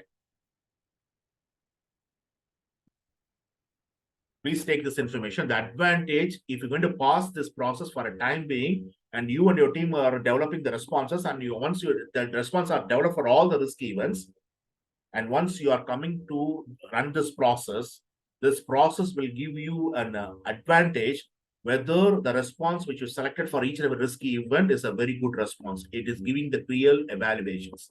Is it clear or not, guys? So this process will suggest whether the selected response is a very good response or you need to change or modify your responses. It will give the clear evaluation reports after assessing each and every responses. Is it clear or not, guys? Hello? Yeah, Bala, clear. Yes, got it, Bala. Clear. So don't try to run your process in a chronological order, in a systematic way. The risk management is giving you this kind of leniency that you can pause your process.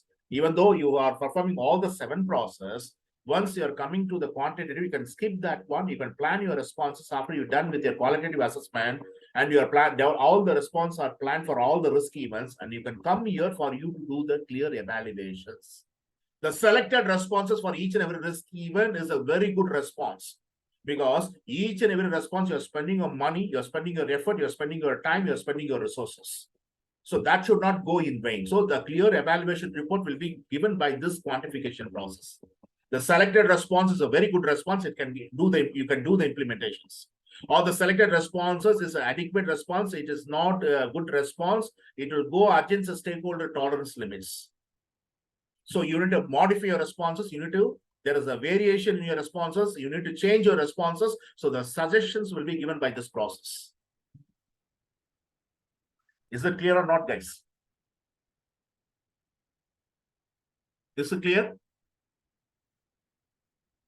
Yes, Bala. Okay. Now, what is the difference between the qualitative and quantitative? If you're going to perform the risk assessment for all the risk events, so you are able to perform an assessment on the risk level.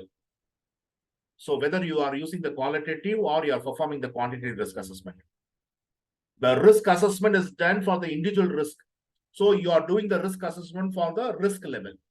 This is qualitative assessment or quantitative assessments? Qualitative. It's a qualitative. So what happened? Various risk events are combined. All your positive risk events are combined. You are able to give the combined effect. What is the total risk exposure if I'm going to combine all the risk?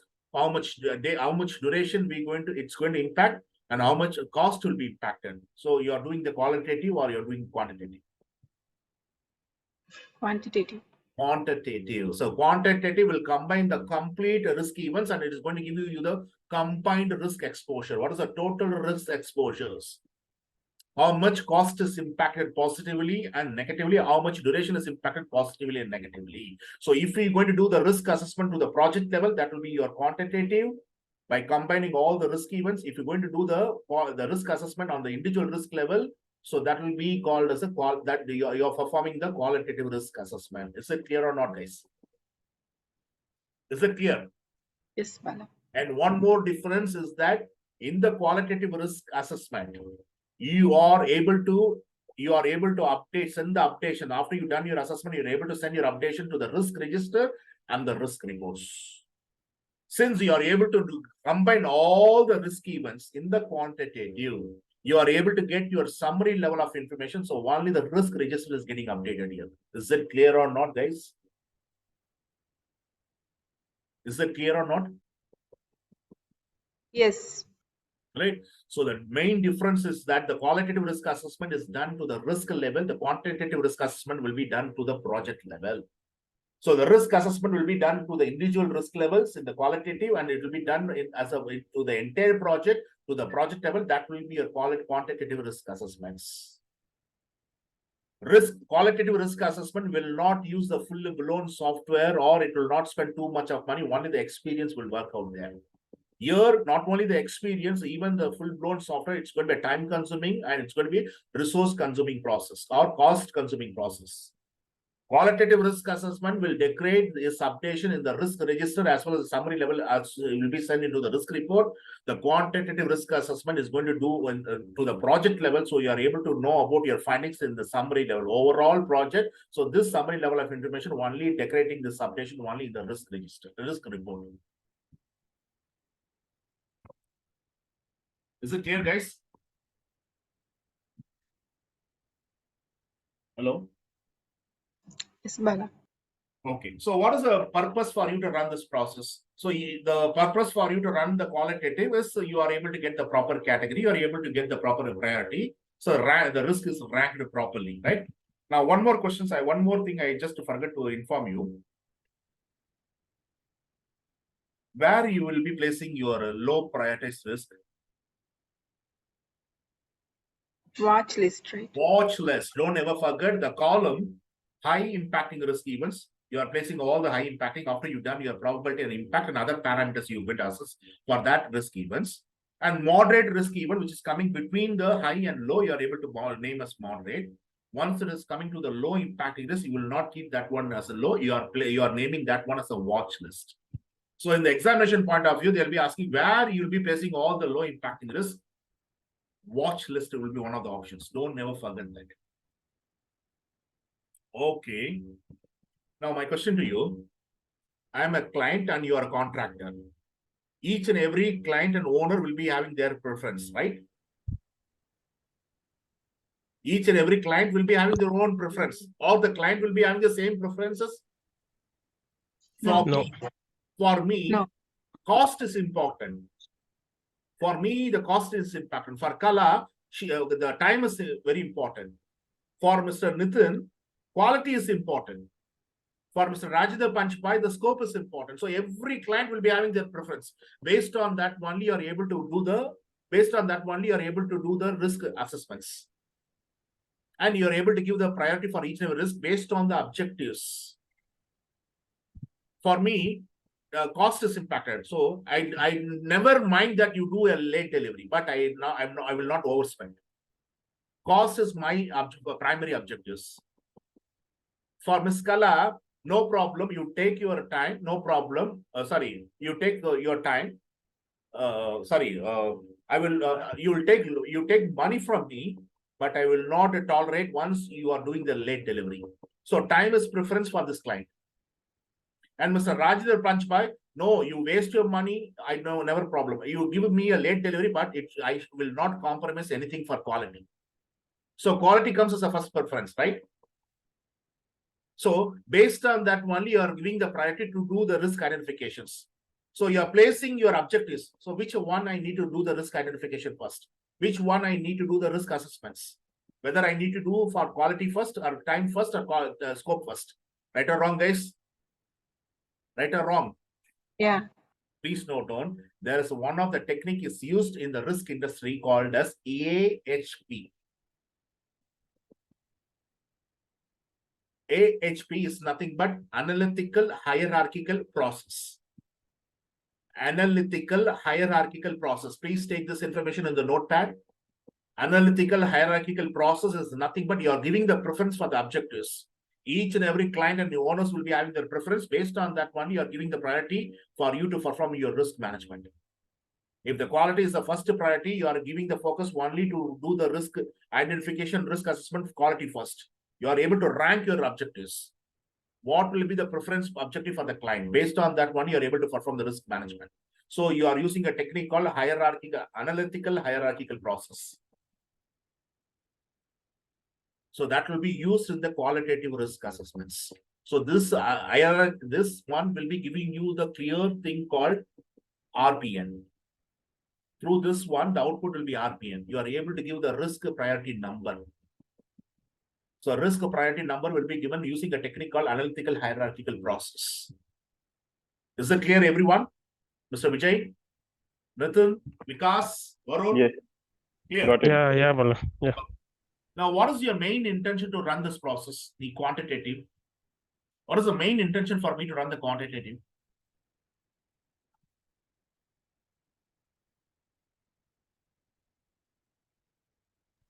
Because client owner is asking for this. Yeah, owner is asking, the client was mentioning in the contract as one of the important condition of contract, there is no skipping. Project is so complex. So you need to run this robust process. So that is going to be a worth thing. It's going to match my money. It's a worth for me to run this process. Right? So now what happened? The main focus for you to run this process, you are able to give the percentage of chance.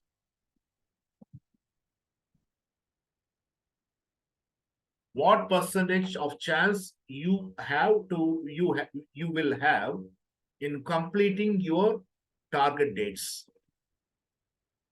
What percentage of chance you will have to complete the milestones? What percentage of chance you have to complete all your interim milestones or interim target dates?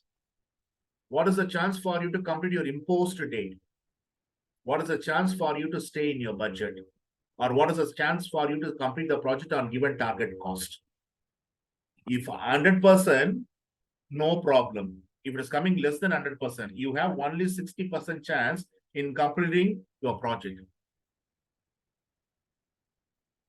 Okay, what deadline you given? I given the deadline in December 2023. No, you have only 60% of chance in completing a project on December 2020. So what are you going to do? Now, what is the budget you given? I given 1 million. No, there is only 60% chance for you to complete a project within 1 million. So this particular project need 1.4 million. So you need to add 400,000 in your budget. So what are you going to do? The assessment, the quantitative assessment, after running multiple softwares, sophisticated software, taking all the data and all the uncertainty on the data, the risk factors, assumption and constraint, these people will do the simulation and the people will do the modeling. So your project will be simulated multiple times, so the project will be modeled multiple times. And the output is that they're going to give the clear percentage of chance in meeting the objectives. So what are you going to do? If you have less than 100% chance in completing your objectives, you can't complete your project with 1 million. There's no 100% chance. You have only 70% chance. What are you going to do, guys? What is your answer? You will ask for additional budget. Yes. What are you going to do? What is your options? Here I'm going to, in the PMP exam, they're going to list you 4 options, but I will not give you the 4 options. If you need additional budget, if you need the additional duration for you to complete a project, what are you going to do? Yeah. What this particular project is simulating you to do. It stimulates you to do something. What it stimulates you to do. You don't have 100% chance. You will not be able to complete your things 100%. Your objective will not be completed 100%. There's no chance 100%. Less chance, less than 100% in completing the target dates and target cost. So if you're going to get this assessment reports, what are you going to do? Change request? No. What are you going to plan? You will not plan a detailed contingency.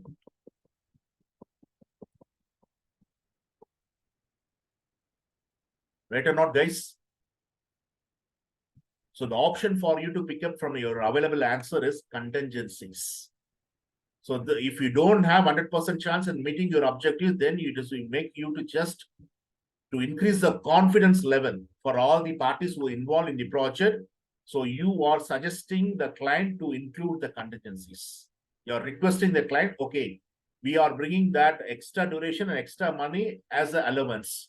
So these are a legitimate allowance for us to use in the projects. So the client will accept, right? The client will accept. The client will not insist you to complete the project by December. Okay, no problem. It'll take another 3 months. Okay, I will take the delivery after 3 months. Okay, I think that 1 million after our assessments, which you've done through the quantifications. So the report shows that if the project needs additional 400,000, no problem. So we can revise our budget. So you are trying to bring the extra duration, extra allowance as legitimate, and you are increasing the confidence level in completing your targets. Right or wrong, guys? Right or wrong?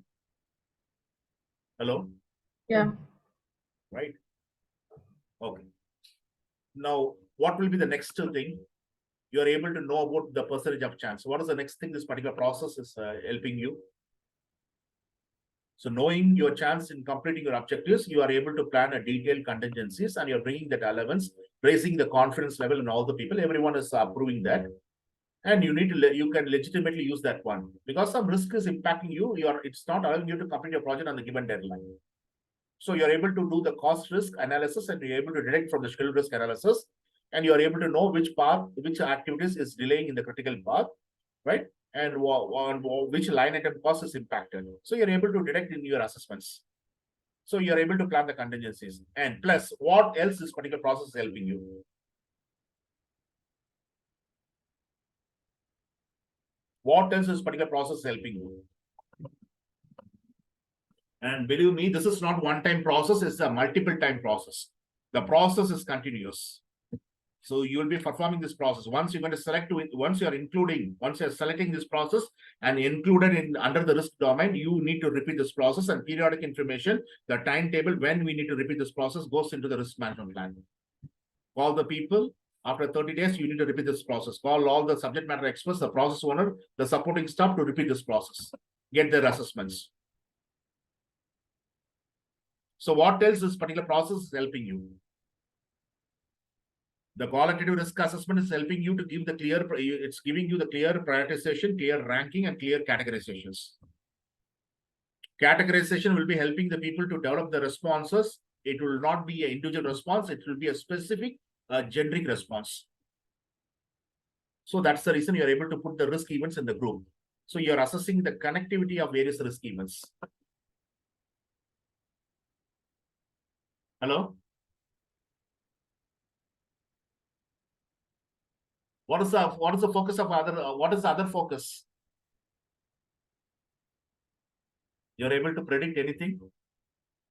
Whether it's right or wrong, no problem, come, please. Because many things I'm unaware. I'm not like you are a subject matter expert. You are so technically experts. You are SMEs. I'm just only the mentor. I will know only the few things. Knowledge should be shared. What I'm having, I'm sharing with you. And what you are having, share with me.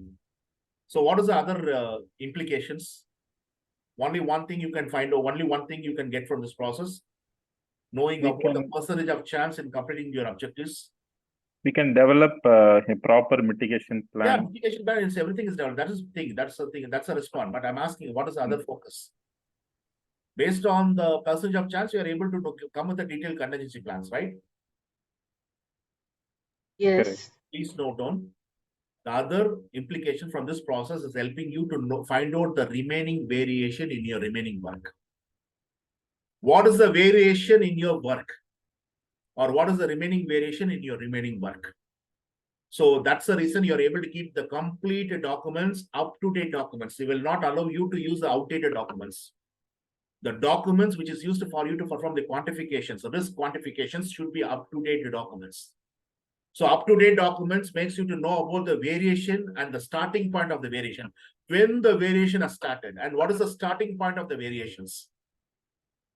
So it is able to give the clear variations. What variation and when the variation has started. And what is the remaining work you have and what is the remaining variation you'll be having in your project. And what else it is helping you.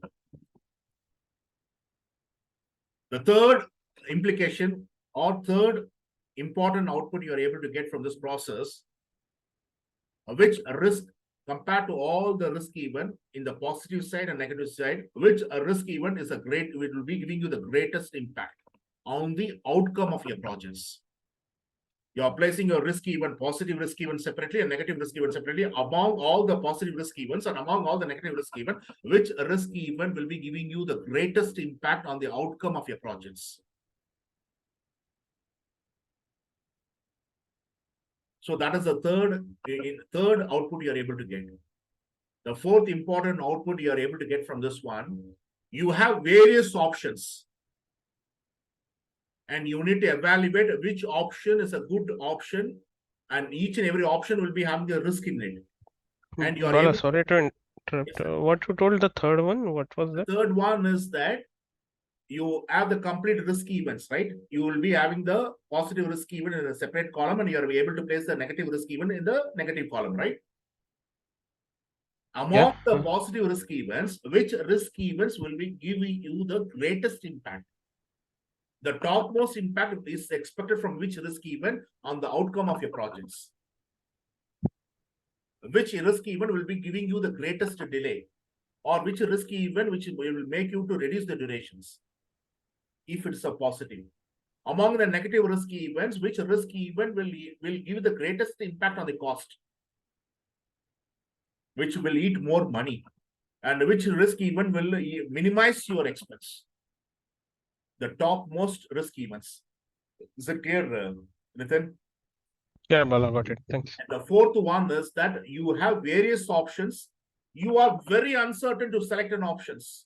The options, each and every options is a risk related options, and it is going to give you the monetary benefits. If all the risk options in front of you is going to be negative risk option, negative risk event risk options, you will select an option which will be having the least negative impact. And all the risk even in front of you, it's going to be a positive risk impact the options. You will evaluate all the options, you'll be selecting which will be giving you the topmost opportunity to you, which will be giving you the monetary benefit. Out of many options in front of you, I'm having uncertainty to decide to which option I need to select. I need to evaluate each and every options, and which option will be giving me the greatest monetary benefit. I'm just choosing the options. I need to build a plant, or I need to refurbish the existing plant. So which is the option? You need to evaluate these options. I need to use the manpower, or I need to bring the excavator machines. I need to buy the high-end printer, or I need to use the subcontractor to give me the prints. So which option will be giving me the greatest monetary benefit? If all the benefit in front of me is a positive benefits, if all the benefits or all the options or all the events are the negative events, I need to select an event which is going to give me a less negative. So we'll just go through each and every tools and techniques in the next class, right?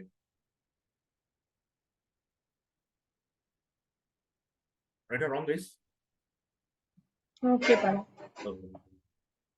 Can you just give me the answer? You're able to see your screen in front of you? Yes, risk management question. Okay, what a risk, because you can expect nearly 12 to 15 questions on risk management. So what are the things I've taken here? It's not from the commercial websites. Again, it's a question which is given for your predecessors by the exam security board in the real exams. Whether it's a PMP or RMP, you will get the same questions. What risk identification techniques will allow the participants to identify the project risk and remain anonymous? Assumption analysis. Assumption Delphi. analysis. Okay, now anonymous, right? Delphi. Anonymous. Someone saying assumption, Delphi and technique. one voice at the last coming as a Delphi. So who has said Delphi? Come forward. Rajendra. Yes, since you are RMP certified, you know very well, right? So the correct answer is a Delphi technique. Don't try to make a mistake, because if you're going to run a brainstorming session in anonymous way, not making the participant to meet each other. One question they were asking frequently in the examination point of view, You are a manager, you are a PM, and the facilitator wants to conduct a brainstorming session for the risk identification process. But the subordinate who's going to report under you, they have some threat. So they are fearing to just give their opinion in front of you. But the facilitator want to collect the complete ideas because these people are working in the site office. So their insights are their insights are valuable. So you need to run the brainstorming session and he has to extract the insight from all the participants in anonymous way. No participant should know who has given these insights. So running a brainstorming session in an anonymous way, the technique is called as a Delphi technique. Is it clear, guys? Yes. Okay. Yes. The second one, which of the following is a primary project artifact? Artifact is nothing but any sensitive documents. It can be as-built drawings, it can be a design, it can be a schematic display. So any blueprints, technical documents, manuals. So this will be considered as important documents. We call this one in the project management language as artifacts. So the project artifacts used to capture the risk strategies, ownership patterns, and other vital information about an organization project risk baselines.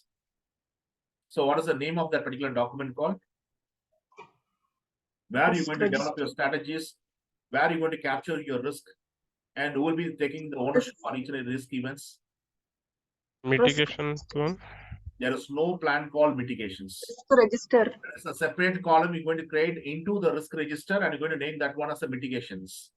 So what are the risks you're going to add under mitigations? Because what you can do, 70 to 80% for all the negative risk events, the people will plan for mitigations. It's one of the important strategies. Note this information. The reason for them to bring as a mitigation strategy, the reason behind is the mitigation strategy will makes you to reduce the probability of a risk event occurrence. And it makes you to reduce the severity.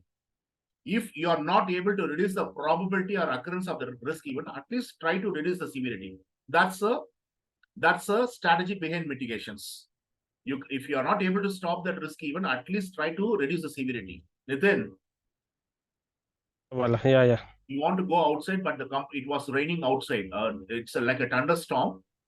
Your 2-year kid was lying in the bed and you want to take some drugs from a nearby drugstore. Rain is not stopping. The probability of the likelihood, you're not able to reduce it. So how you are able to mitigate yourself? You can't take your motorcycle, you can't take your car, everything is flooded. But you can just walk and go to the nearby medical store for you to buy some syrups, tonics, drugs, medicines. Yeah.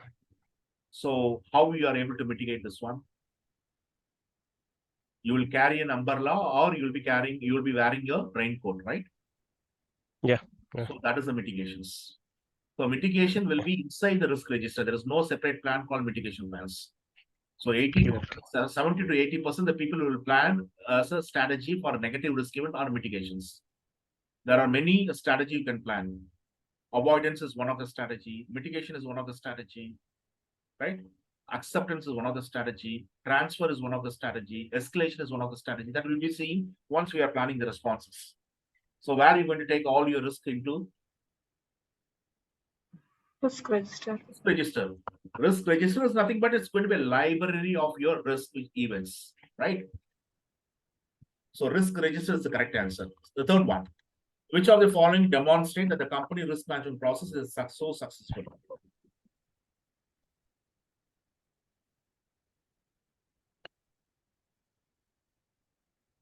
B. The number of identified risk has decreased. Okay. So the reason for you to run the risk management, you are not able to completely avoid all the risk. You are trying to minimize the impact of negative risk, and you're trying to maximize the impact of positive risk. Now here they are asking you, which is the following will demonstrate a company risk management process is so successful? Because risk management you can't done in isolation. Even though the risk management process are discrete in nature, Without overlapping this process, you are not able to get your outputs.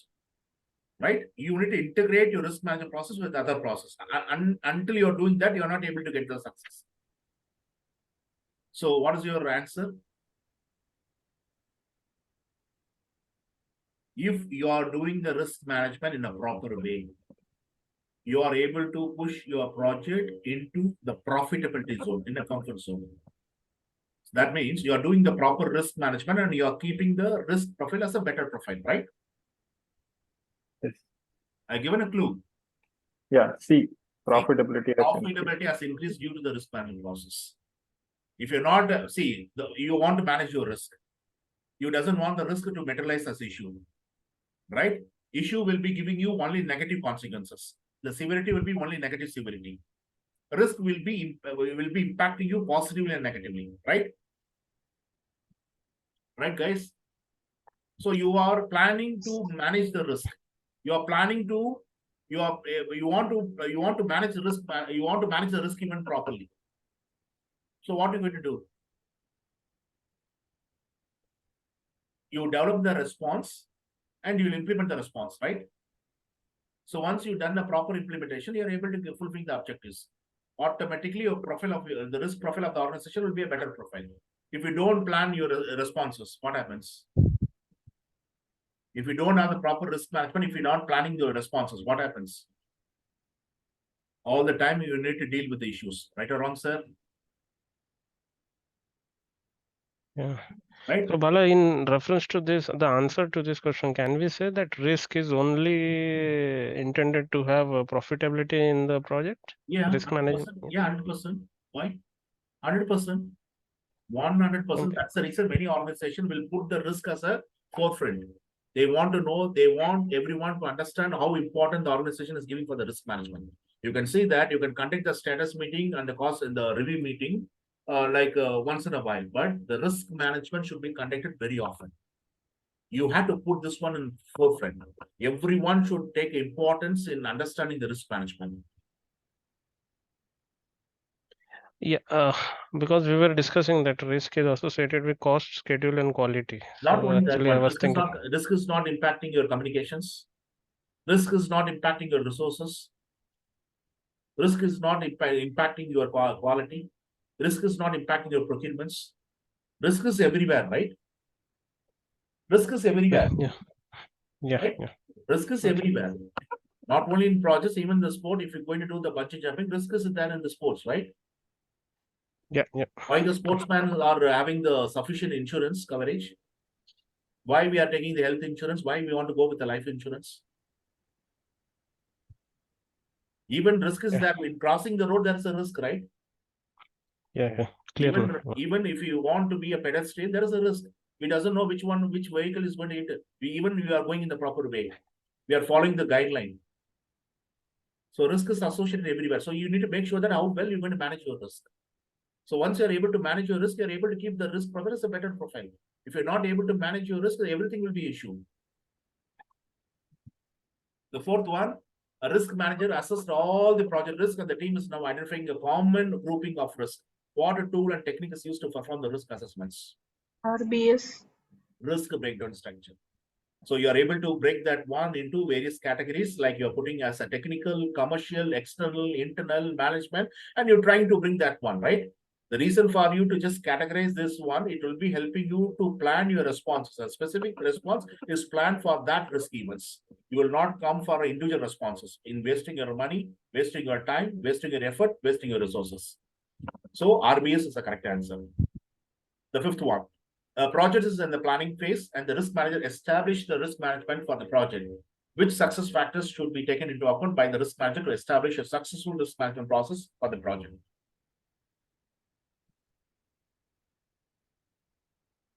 Already I opened my clue in the question number 2. So you can use the same clue for you to find out your answers.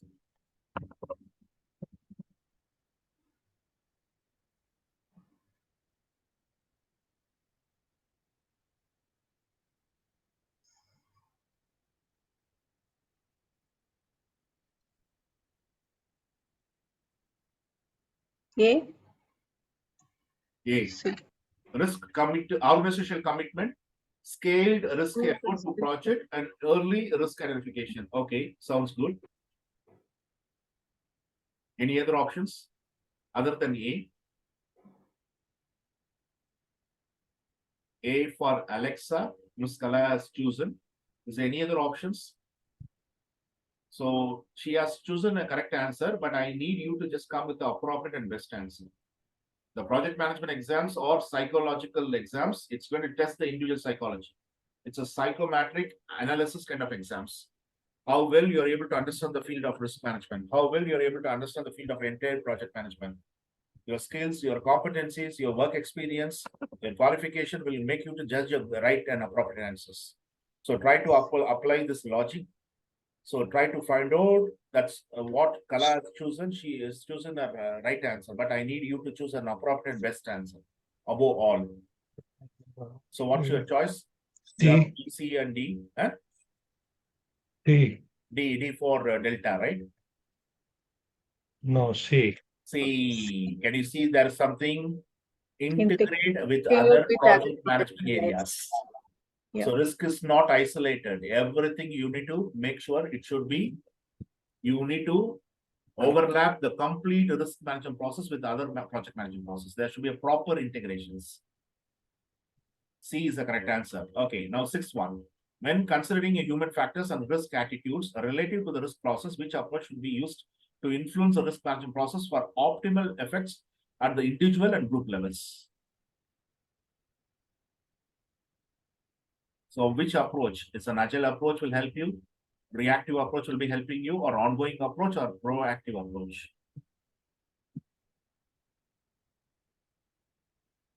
Tomorrow it's going to rain. Either Proactive. I will not go Proactive. or I will Proactive. go with my umbrella. Proactive. You are able to prevent that, right? Proactive. Sixth, it will be proactive. The seventh one, a project or risk manager is concerned about the low performance of risk management, a mission critical project. After assessing the situation, the risk manager finds that the communication style may be a main contributor. What could the project risk manager do to adjust the approach to influence the team members to improve the performance?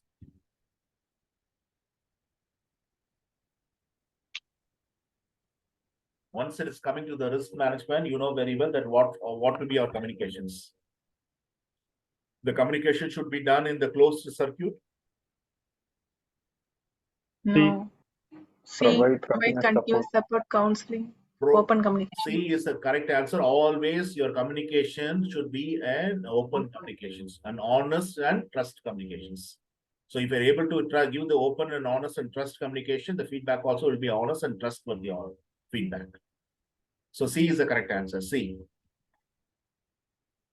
Eighth one. What is the best source of project information which could result into the reduction of risk?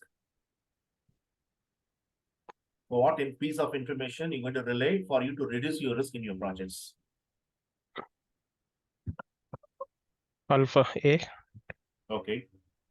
C. So that will help you to capture the risk in your project, right? That will be used as Yes, important for you to bring the risk into the risk register. What all various risk event which you come up, which you feel that will impact in future. What? C, yeah? C, Yeah. review organization. Yes. All your lessons are registered, the success, the failure, the recommendations, the challenges, right? So the OPA, the lessons learned from the previous project, similar in nature. Ninth one. Which of the following describes the difference between qualitative and quantitative risk analysis?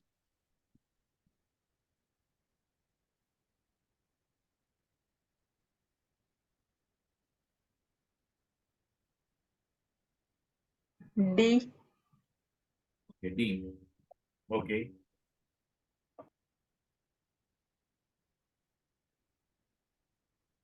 Can I lock it? Can I lock it, ma'am? You're so correct. Yes. Okay. Yeah. Shall I consider to my computer as Amitabh Bachchan? Computer G, lock kar do. Yeah, you can log it. Okay. So individual risk, that is a project risk. Yeah. So the qualitative risk assessment will done to the individual level, and the combined effect you're going to find out during the quantifications. Right? You are able to give the combined effect of the risk. So the D is the correct answer. What she has predicted is the correct answer. D. The 10th one, I'm sorry. 10th one. Risk facilitator is creating an outline to the risk management plan to ensure an alignment with the project objectives and to develop and recommend the project risk strategy. What should be a reference to create this? So you are developing the risk management plan. So what reference are you going to use for you to create this? Try to apply logically and give me the answer. What are the main contributors for you to develop the risk management plan? After creating the risk management plan only, you are able to create various things, right? Risk management plan is a road. Yes.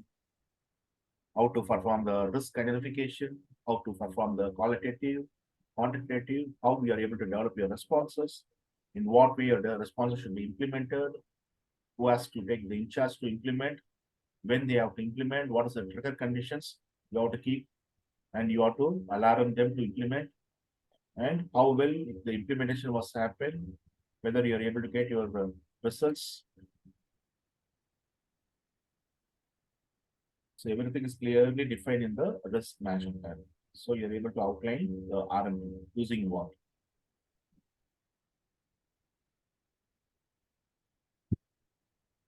Can we go with B? Can we go with B?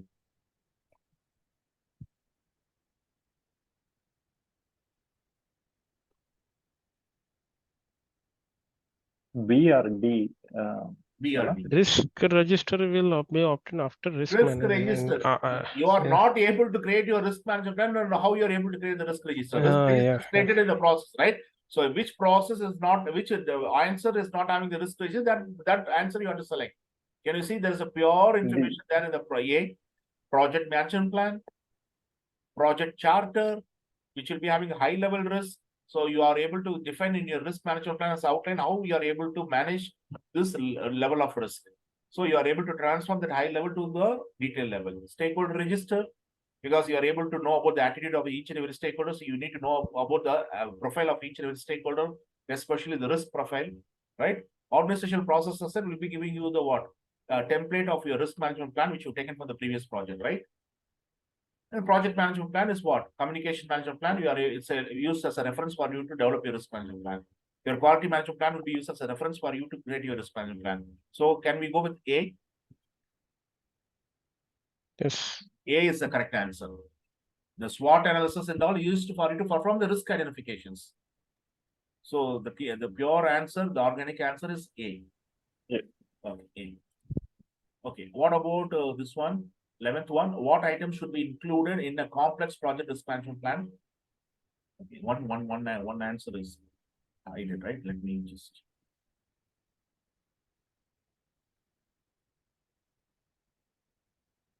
What items should be included in a complex risk management plan?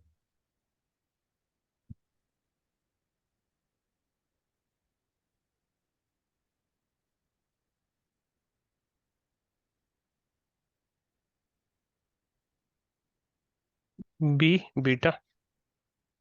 Okay. Methodology, organization, threshold, and corresponding definitions. Who said A? Me, Bala. Okay, very good. Today, what happened? I don't know. In most of the time, you used to give correct answer. Here, most of the time, you are giving wrong answer.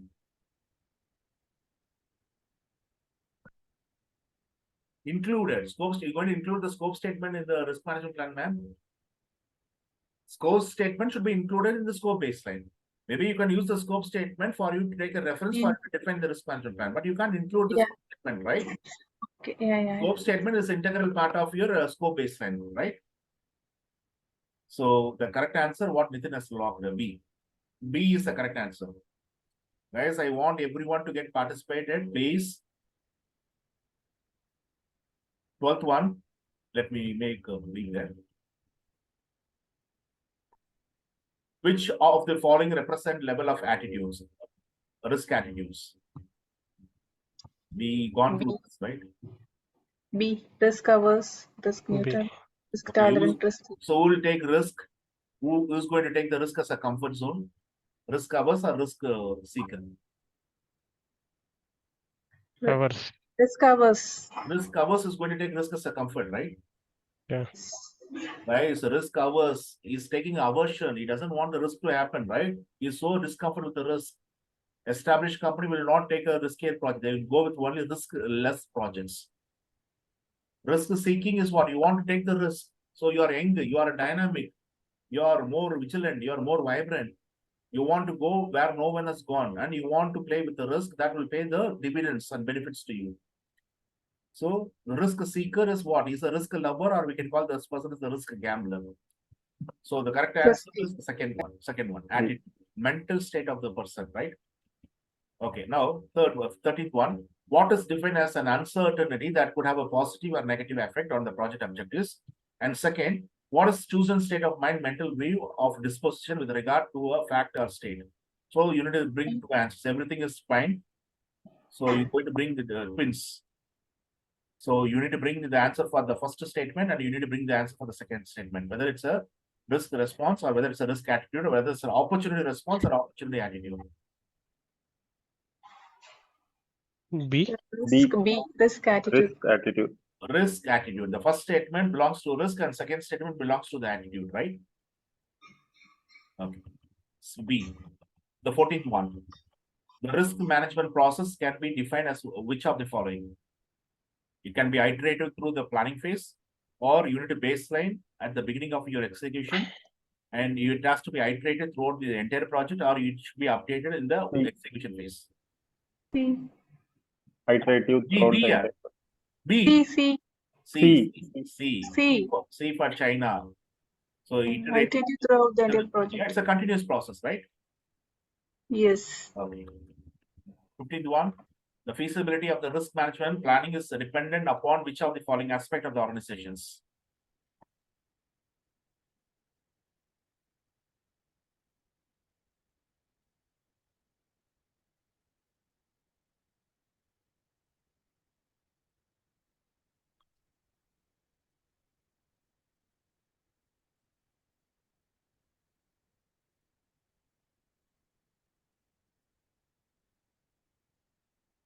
So what is your answer? D. It's a feasibility D. upon the competitive market share or level of maturity, risk maturity, or managing the risk maturity, or are you going to align with the industry standard, or the culture, people, and infrastructure capabilities? Delta. for D. delta. Delta. The culture, people, and infrastructure capability, all the feasibilities. Right? So that's an answer. D.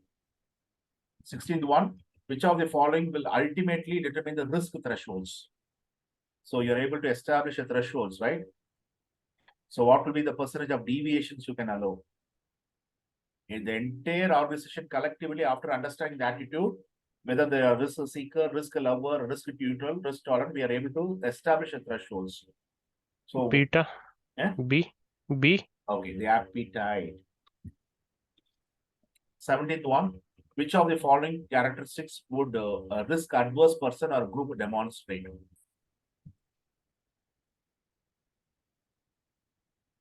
We have discussed, right?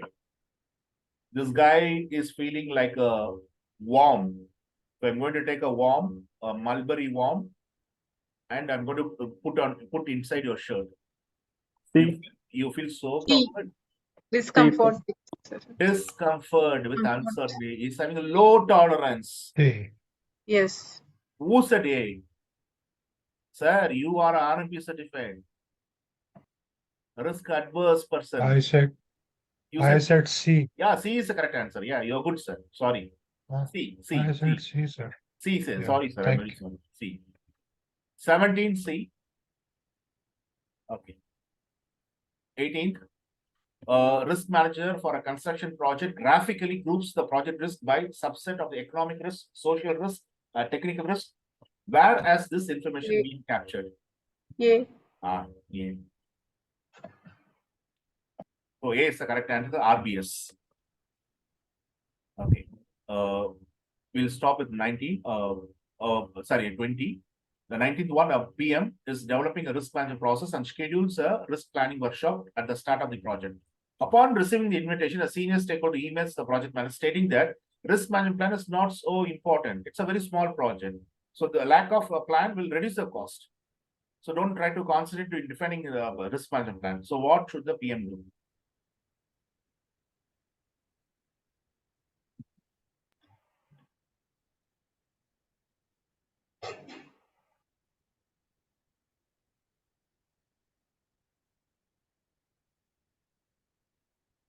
A, Yeah. Advise the stakeholder that advice. risk management plan is a valuable undertaking, must be applied to all the project, at least for some degree, whether it's a small or large, right? Last for the day, I need you to take your mobile calculator, give me the answer, please. It's a 3-point estimations.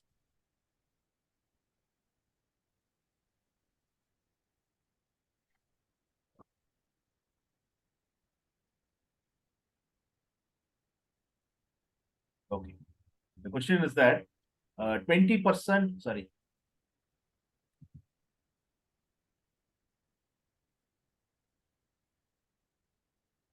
Sorry, 20th, contingency reserve total is $213,000. Due to mitigation strategy, the risk for probability has been reduced to 40%.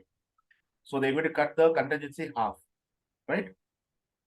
So what would be the new contingency reserve in total? It was 213. Right now, after many meetings, so the process was repeated, and they said the risky event for 4, the probability was predicted 80, but it is now 40. So they are cutting the probability into half. So what is the total reserve amount if the revision has taken place? It's no more 213. So what is the new contingency? Option number 1 is $92,400. Option number 2 is $145,800. Option number 3 is $157,000, or unable to calculate total due to lack of pertinent informations. So 3-point, best case scenario, worst case scenario, and most likely scenario. So that makes you to give an average for each risk event based on its occurrence. So what's your option?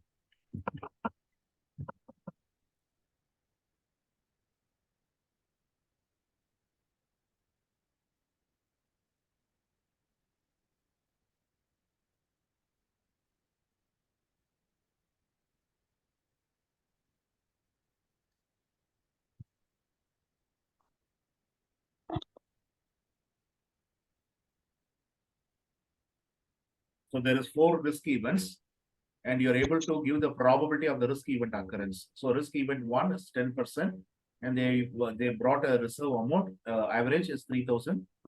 And for the risk event 2 is 40%, and the total weight, the average was 8,000. And the risk event 30, the 3 is 30% occurrence, probability of occurrence, and the reserve is 90,000 is planned. And risk event 4 is for 80% occurrence, and the reserve which is planned to spend is 112,000. Right now, after many review, they want to change the probability occurrence. So it's not 80, so cut into 40%, half the B. Huh? B. D, unable to calculate a total due to lack of. No, 145,800. So 145, B, okay. People got 145,800.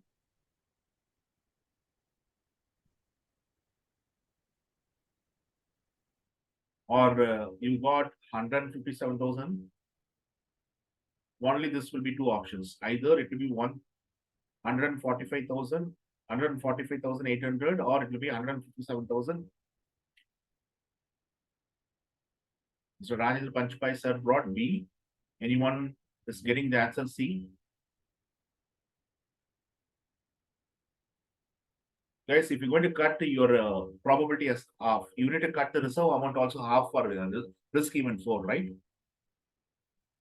The total risk event after you're done with the 3-point estimation, you need to cut the reserve amount half, right? Guys, say yes or no. Yes, Bala. So what is the half of 112? Yeah, it is C, 157,000. Yeah, not 157,000. If you're going to cut this probability half, The reserve amount you brought us from your average, you brought 112. So that should be cut off, right? So 112,000. If you're going to cut this one as half, how much? 56,000, right? So Yeah, 56. okay, add all the Remove receipts for all 56 the from report is given 213. 3,000 plus 8,000 plus 90,000 plus 46,000. You will not get 157,000.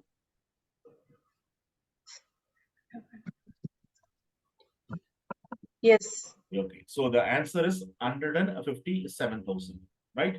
So thank you. And before moving this one, I need 2 more classes. I need the class to be scheduled on Saturday. So there will be class on. You want me to schedule the class on Saturday or Thursday? Thursday. You want me to schedule our last class on a Thursday or a Saturday? Thursday. Thursday. Fine with Thursday. Thursday. So final day, we can have a Thursday because there is a procurement, the process. Will be completing the risk and will be starting the procurement. I need to, the last class, I need to spend 3 hours. So when I can start my classes, 7 to 10 or 6 to 9. 6 starting point. 6 will be fine. Okay, the Dubai people, you are convenient in getting the classes at 7 o'clock. Arman, Yeah, Bala. 6 will be fine. okay, 6 to 9, right? Then we Yeah. can plan Saturday, Bala. What? We can plan on Saturday because you are starting early, na. It is very difficult to come from office. If it is Thursday. Saturday means Sunday working day for us, Bala. It's very tough to get into the week beginning because 9:30 is our usual No, sleeping Thursday, time. for sir. us. Thursday, make it, sir. It's a Thursday weekend. will be fine for us. Yeah. Thursday, sir. You- Thursday only, When, 6 o'clock, when you are able to come, sir? around 6:30, you can at Okay, least plan. 6:30 I can plan, 6:30 until 9:30. Yeah, okay. Yeah, So- fine. Fine, Bala. So next class will move as it is and the last class will be framed on Thursday. So we'll be having a discussion. We will be completing the entire portion and we'll be having some exam questions and we'll be discussing something on exams. What you need to do in post training dates. So everything will be discussed and you can free to ask many questions on examination point of view. Okay, thank you. Tomorrow Thank you, you will Bala. for your work. Thank you. Good night and good night, especially for Mr. Venkat. Yeah. Good Good night. Bye. Bye, Good night, bye. say- Good night. Good night. Good night. Good night.